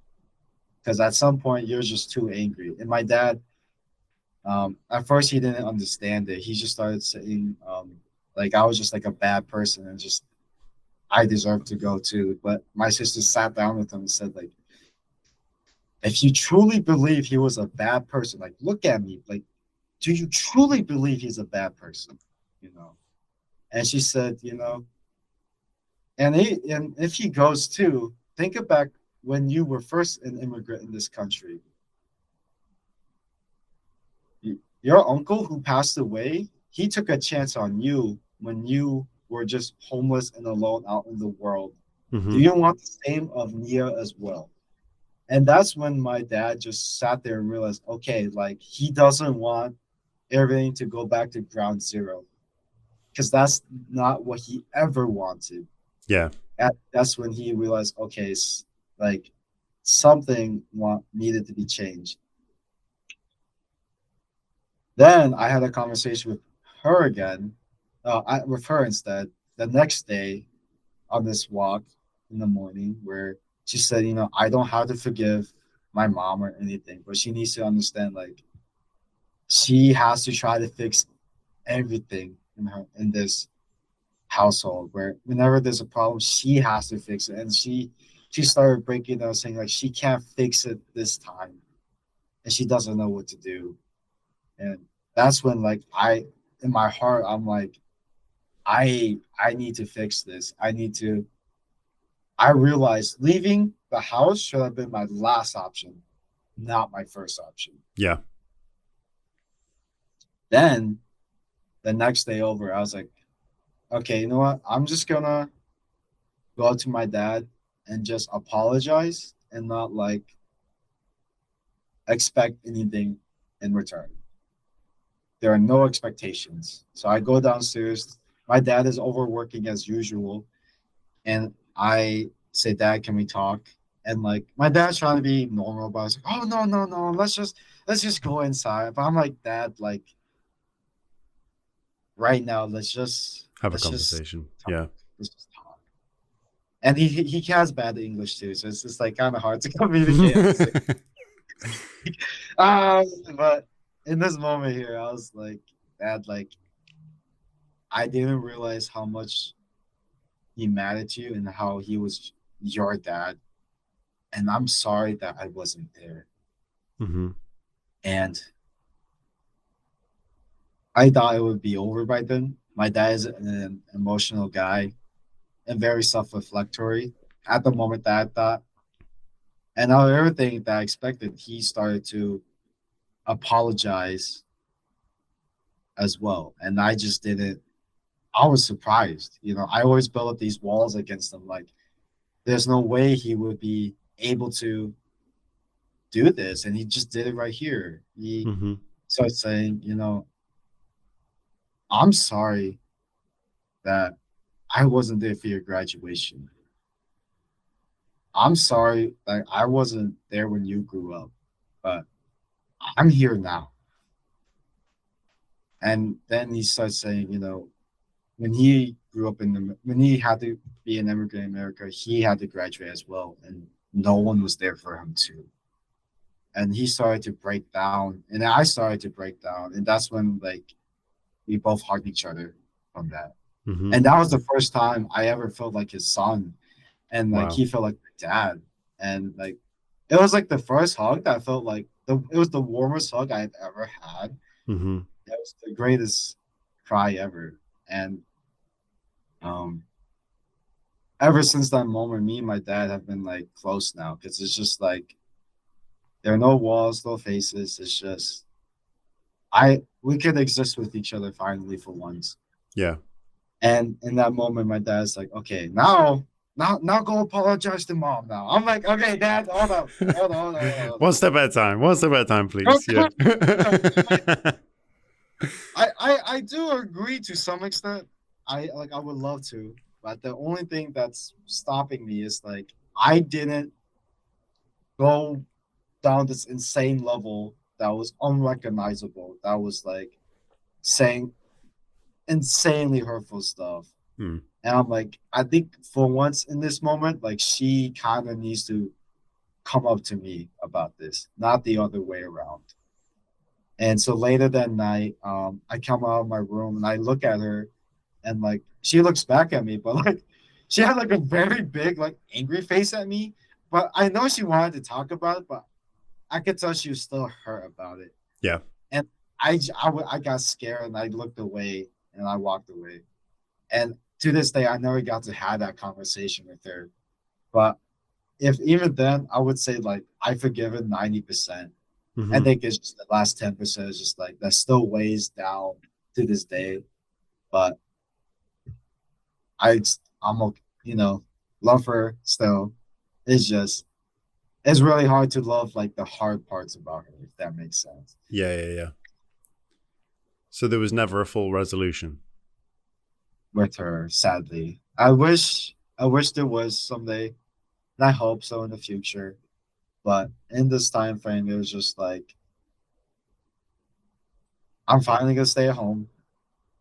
And now it's like I could go back to working. But then I was like, I just did some really cool stuff with this commercial, some art.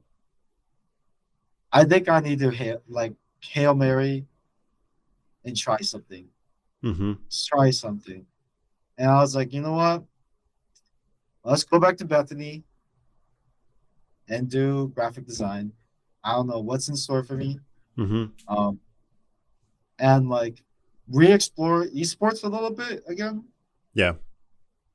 and get that scholarship. And I said, okay, you know what? Let's do this. So I go tell my mom and dad about this plan that I have. And my dad was super supportive because for once I'm like leaving the household and get to really explore my life again, Yeah. Yeah. like I'm finally moving on.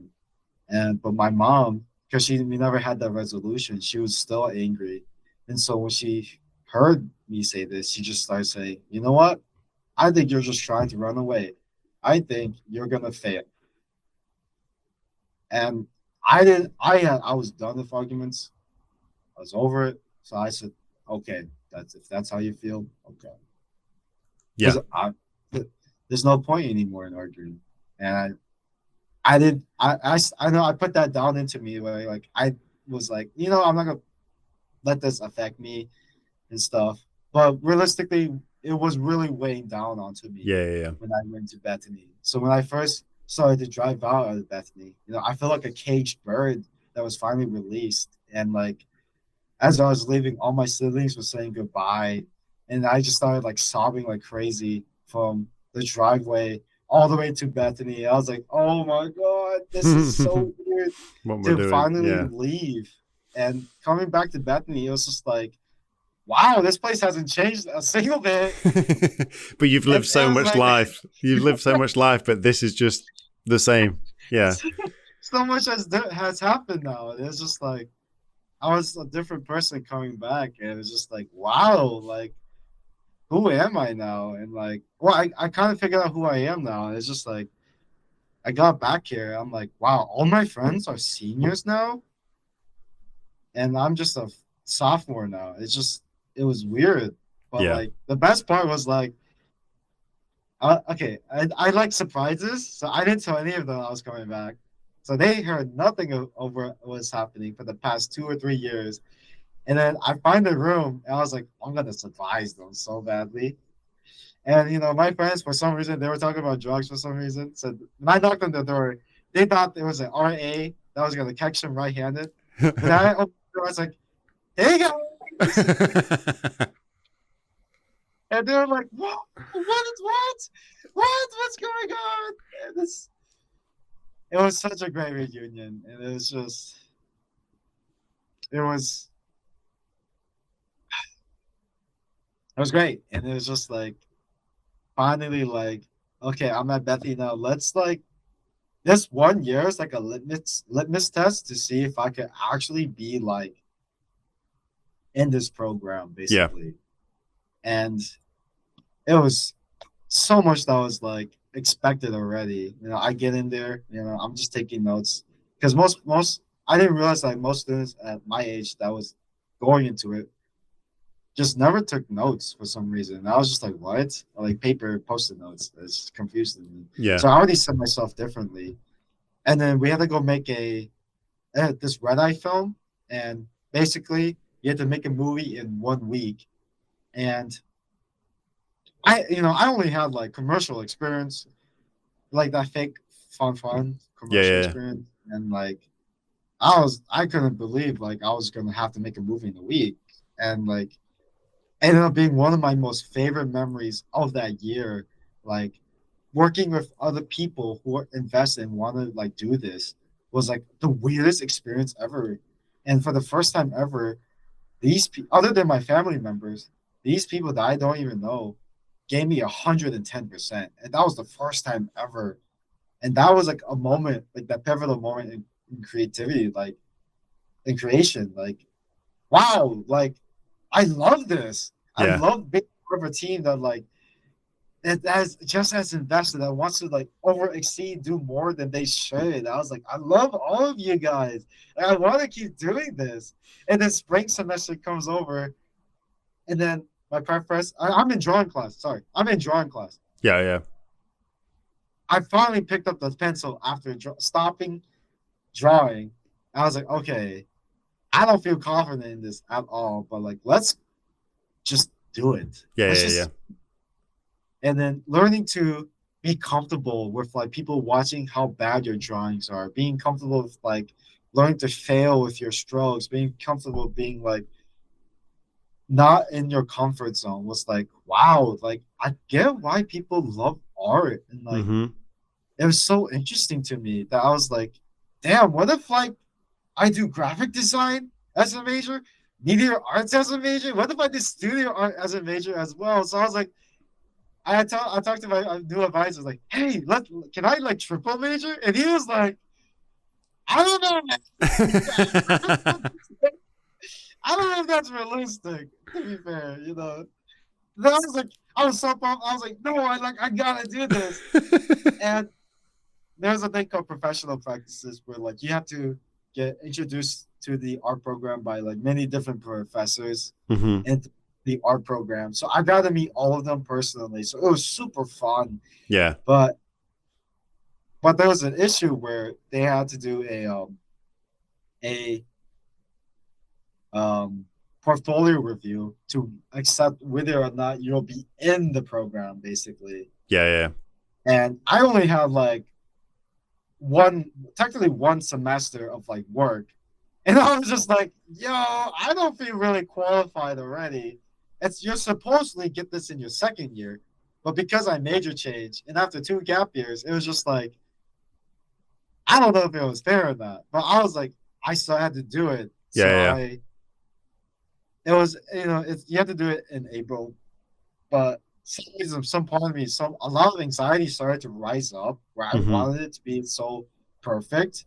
I want to do like an interview esque documentary of me talking about myself and like my work and having a really professional camera. But like that was so much to just handle and like by myself Mm-hmm. that the anxiety got to me that I just didn't submit anything to Oh the wow. portfolio review with all 5 professors there. And yeah, so like, but yeah, I'm starting the program. So how, like, how does Was that that your happen? was that performance art? They're like, oh my god, this like it just blew their mind. They were like, what the is this intentional? Oh, they were super mad. Like oh yeah, it's a day of. I go in, I you know, I go into the portfolio review. The 2 professors that like saw how much like I was involved with art and like from the first semester, they were they were okay with me pursuing this major and they believed in me. And there's this third professor that believed in me, but I never had classes with him. He just Mm-hmm. like through my time with like professional practices and just exploring the other art programs, he really loved it and like knew like I had the potential to do this. But then the other two professors were like, I respect it because they're playing bad cop, because they have to. They're like, one of them instantly was like, okay, you want a triple major, you want to be part of this program, but you have nothing to show. Why should you be a part of this program? And that's when I was like, that's a really good question. Because it's gonna leave me. Obviously, I was speechless because it's just Yeah, like, yeah. how do you respond to that? Because she's right. I should have had a portfolio. I should have had something to show. I had Mm-hmm. nothing. Mm-hmm. And I felt so honored when my professors like started to the other professors were starting to defend me. And that one professor was like, wait, what? What's going on here? Because she never had me as a student. So Yeah, she yeah, yeah. was confused. She was like, usually if they have nothing to show, she was doing her job Just basically. straight get Like, rid of you, decline. Yeah, kind of thing. yeah, but for some reason the professors was like, oh yeah, we're okay with them. And she was like, hold on, what's going on here? What is going on here? So she was confused, um, but yes, so they was like, okay, you know what? How about you talk about yourself and your experiences, basically? And Mm-hmm. I started talking about the story that I was telling you about, like my experiences about how like my parents weren't supportive of this, and like how like I really just got into this, Yeah. so it felt weird in a way, like just being there. Mm-hmm. And see, I'm less emotional about it right now because it's just like I really accepted it. I've grown past it. I Yeah, really yeah. have accepted like this is part of my past that like it made me who I am today. But at the time when I was telling the professors about it, I was like, "Ooh, I can't speak. It was so bad. It was sobbing everywhere. It was like, damn, my bad, guys." Yeah. In front of all the professors, it was just like, oh, this is like doomsday scenario. That shit that I would never recommend anybody to go through. Oh, they loved it though, because it was my story, and I was letting myself be showing who I was and Yeah. letting Yeah. myself be, well, like this is my story, and they loved it, and they said, you know what, we believe we believe in your story, we believe in your mission. Like you will be in this, you will be accepted into these majors. Mm-hmm. And so I go out of it. I was like, I didn't really feel good about it, but I was like, you know what, it is what it is. But later on, I heard from another professor, like they said, like, yeah, yeah, you like bombed it. You did so great in it. I was like, I did? Really? There's no way I did like amazing in that. But like, that's when I realized, yo, like I really gotta like up my game, like prove Mm-hmm. them right, like that I deserve to be part of this program. Mm-hmm. And then that goes into this year where I'm trying my hardest to prove them like I deserve to be in this program. Where Yep. last semester I got into animation for once, and that was like I did like 6 all-nighters. I did motion graphics and animation at the same time. I don't recommend, like, to anybody watching this, I don't recommend ever doing that at the same time. I was losing my mind trying to do 2 animation projects, 2 animation finals at once. It was horrible, but like at the same time, it was fun. Yeah. A bit like we were saying, using 100% of our brain playing League of Yes, Legends or World of Warcraft. Your brain was just like, it was I gotta get this done. I gotta get this done. so great. It's like I channel all like that esports stuff to this. I'm like, yeah, I felt alive. Mm-hmm. It was so great. And it was with the professor that was like unsure if I should have stayed in the program or not. And I'm like, she really respects me and is proud of me for being able to like really prove her in that regard. Yeah.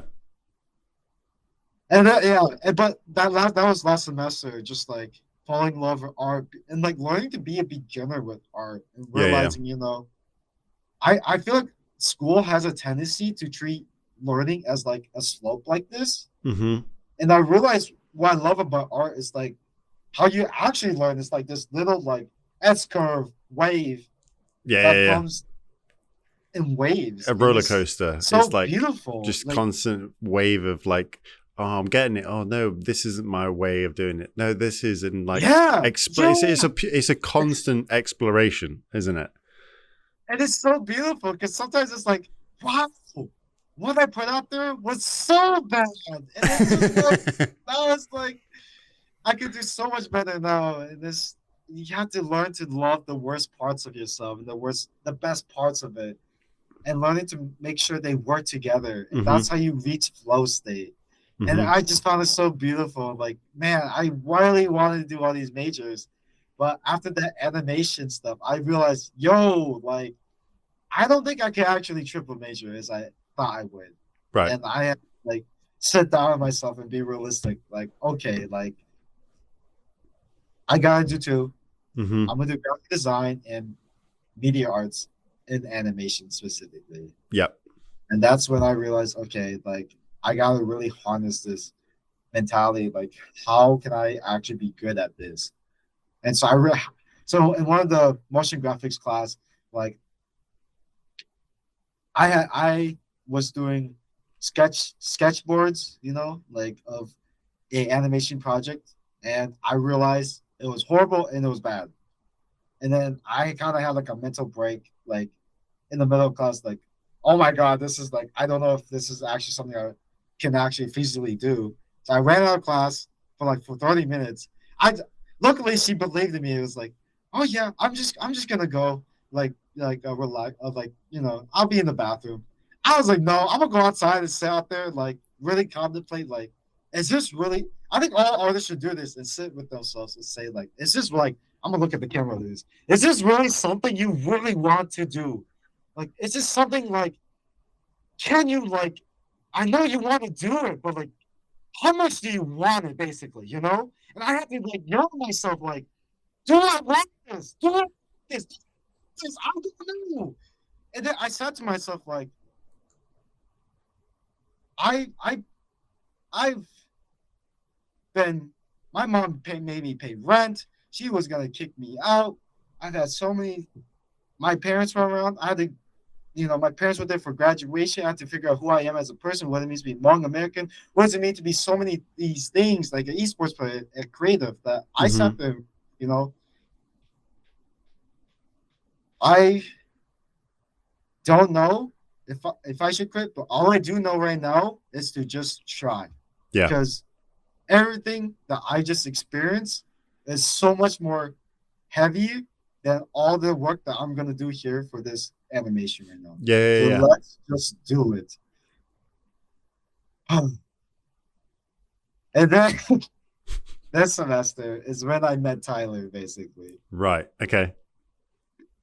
And that's before I usually just worked on stuff solo and like all this solo mentality, like, okay, I'm just here to just talk, just and only just to do things. But then I met Tyler by a very lucky chance. It was like after a class, I was returning gear, and he was the studio monitor, and just like, hey, if you want to be part of this like capture shoot, just come on if you want experience.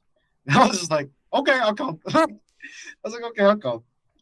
And like getting on set, and like I think I made a really good impression, because I was Yeah. like, if you guys like want some like snacks, like I'll get some. And he was like, oh, they'll go, they'll go. And I was like, no, like I'm just giving you guys food. It's not that deep. That's some snacks. I think I know we need this. Like, Yeah. it's gonna Yeah. be good. And like learning to be a helper, but also just learning to like love how people do their work too. And Mm-hmm. like animator, I technically don't need to be on set. Yeah. Yeah. But, like, there's so much to learn being on set, and learn how to be how they operate as a director, as a camera person, Mm-hmm. was so amazing to me. And just writing it down on notes. And I don't think they know this, but like I have like a bunch of like notes on the wall Wow. that expand this way. That like I love just taking, just learning.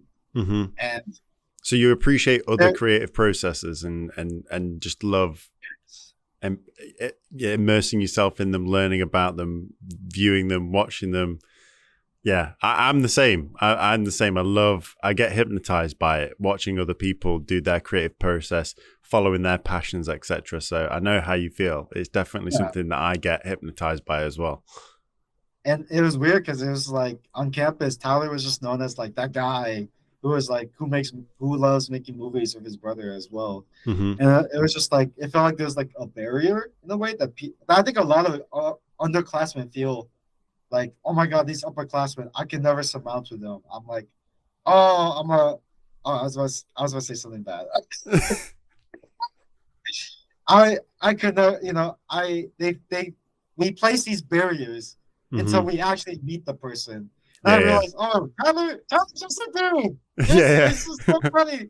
I mean, he's also brain-minded sometimes. I love it. I love figuring that out about him. It was just like, oh, it was so great. And then when I told him, like, yeah, man, I'm actually like a year older than you, he was like, huh? This is like, what? Yeah. he's he's double the go. He's double the go. Yeah. So it's just so awesome meeting these people that I'm like, wow, this is such an amazing experience that I learned to love, like being a part of a team, Mm-hmm. not just from Red Eye, but from this as well. So Yeah. that when Tyler finally showcases um, capstone with Mason and Colton, Yep. who also did their capstones on this project. Mm-hmm. And when I sat there in the audience and seeing my name on like the rolling credit screen, I was like, oh, for some reason I felt so much pride, and I'm Yeah, so yeah, proud yeah. of this project that I never realized, like, wow, like The things that you can this achieve was together, and the yeah, things yeah, you could together and like how much time I put on this with them for no reason.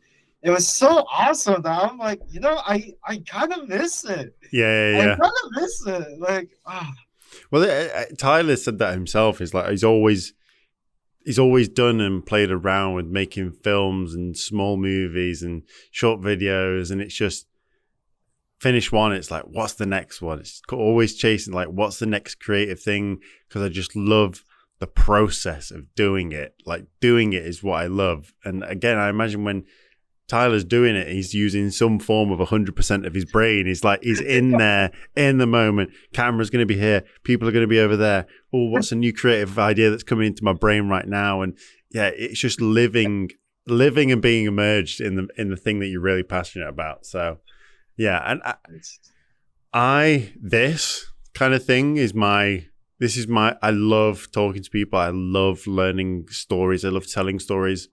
I still play Dungeons and Dragons. Like, yeah, I love storytelling. I love imagination and creativity. So this for me is my passion project. And if I could make it anything, like my forever thing, I would if I could. But even now, just like learning your story and learning the connection to Tyler, the connection to Luke, and how it went back to all these different people and the strings that bring us all together. I love this stuff, man. And I mean, I can't wait to see some pictures of your art, the good, the bad, and the ugly. Like I want you to be vulnerable enough to show it all, hopefully, when we get some of the stuff in the edit. And you've gone through a lot there. I'd love to, as we kind of try and kind of loop this round to a close. Are you much of a future thinker, or do you plan, or are you in this kind of flow state of where I'm going to see where things take me, I'm going to stick to the passion that I'm doing, or have you got a post graduation goal mindset of what you would like to achieve? I'm very much I'm a 3-year, 5-year goal setter. That's how I like to operate. I like to have something to go towards. It changes. We take adjacents. We go on different paths sometimes as I stumble. But I always like to have like a North Star at least I'm going to. I've never been much of I'm going to drift through the wind and let it take me on my path. Are you more of do you have a vision in mind? Or again, it's still, I'm focusing on what I've got to control right now, and we'll tackle that later kind of thing. I think it's very smart to like really plan ahead in like years and like future wise. I actually really respect that. But I think knowing me and how I work, I just love doing what's in the moment. Yep. And I just started to realize, that's just how I get my best work out there, where grinding it out in one session and making plans to do, okay, all in this one day is what I'm going to do. This is what we're going to gain and win from it. And that just inspires me to and get excited, like, oh my gosh, like, we're just going to send it. Like, just sending it, that just sounds so much fun. It just makes sense to me.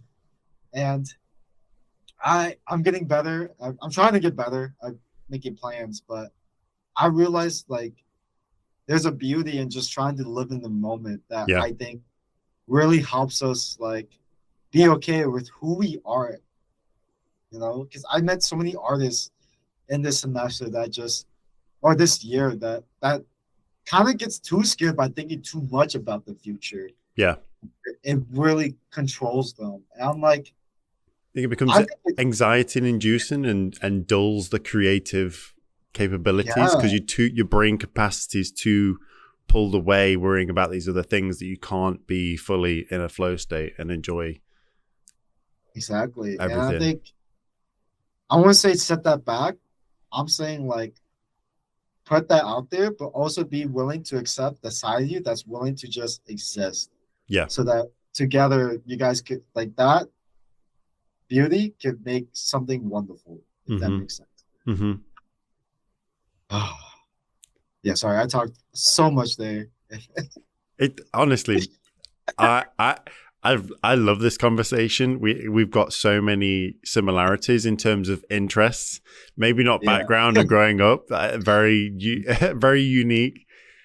But I'm very excited to see some of your work.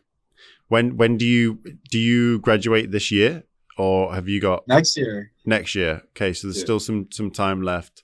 And are you living the same with Tyler and Luke, or are you just friends with them, like, and kind of hang around with them? Friends with them, basically. Okay, cool. I recently went on the Vegas trip with Tyler and just got to know him better. Cool. And it's just so much fun. It's just it's great. Well, it's been fantastic talking to you, and thank you.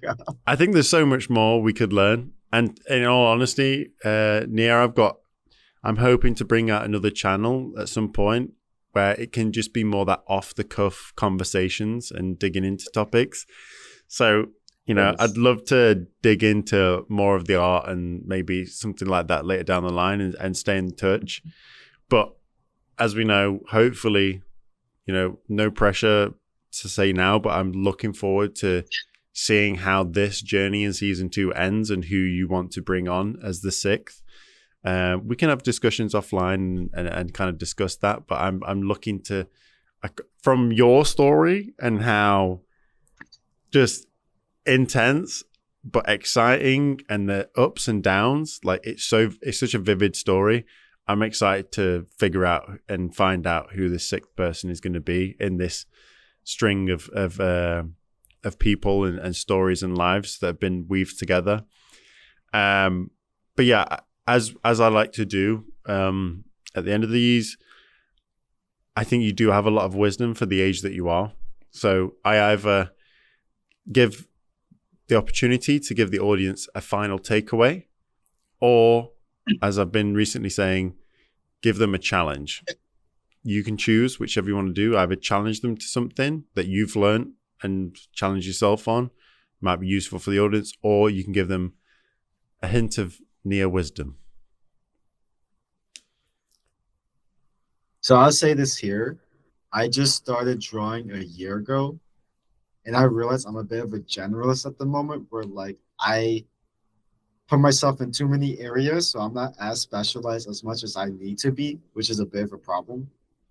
But I think there's a greatness to understanding that not everybody has the same route in the same ways that they work. And trying to look up tutorials and lectures and all these classes that I want to be just like this guy, but you got to realize you're never going to be that person. And you have to realize they were saying the same thing too. I looked up to my professor so much, and he says he'll never be like Michelangelo. And you have to sit there and realize maybe Michelangelo had the same thought as well to another artist. So I ask the audience to accept themselves, accept their processes, accept being bad. That's also part of the challenge I want them to accept with themselves. To love themselves. That's the challenge. I love that. Easy challenge, but at the same time, it's the hardest challenge. It really is. It is. It's such a simple message, but hard to put into action and actually do.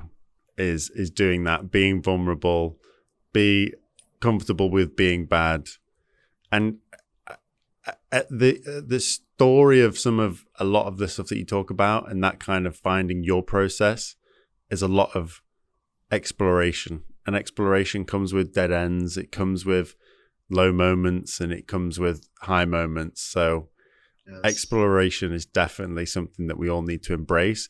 And it's something that, I think it's beautiful that you've said it. It's something that I've said this year. I've challenged myself to, we get so complacent and so comfortable.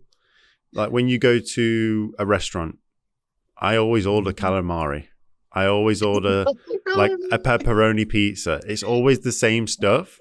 And I sit there and I go, God, imagine if I get to 80 years old and I spent so many times only ever trying pepperoni pizza because I liked it. What if I tried this pizza? What if I tried that chicken dish? Like exploration and because the reason you don't want to do that is, okay, what if I try the chicken and mushroom pizza and I fucking hate it and it's horrible and it's disgusting? Exactly. But you've got to try the bad to appreciate the good. So go and explore all these different things. So I love what you've said there, Nia. Find your process, explore your process, explore your own passions, embrace the sometimes the ugly, and learn to love yourself. I love that. It's amazing. It's a perfect way to end this conversation. Yes. And honestly, Nia, it's been so nice, and I appreciate the vulnerability, the transparency, the honesty of your story. And yeah, I'm so excited to hear more in the future, and hope more goes well with your exploration through your art and your expression. And yeah, look forward to finding out who the sixth person is going to be on the Sonderverse show. Thank you, Kyle. It's been a pleasure being a part of this. Yeah, I don't know. Bye, everyone. This has been a great experience. Your charisma goes through the screen, Nia. I appreciate it. Yeah, yeah. As Nia says, go away, love yourselves, explore, and we'll see you in the next episode. Bye, guys.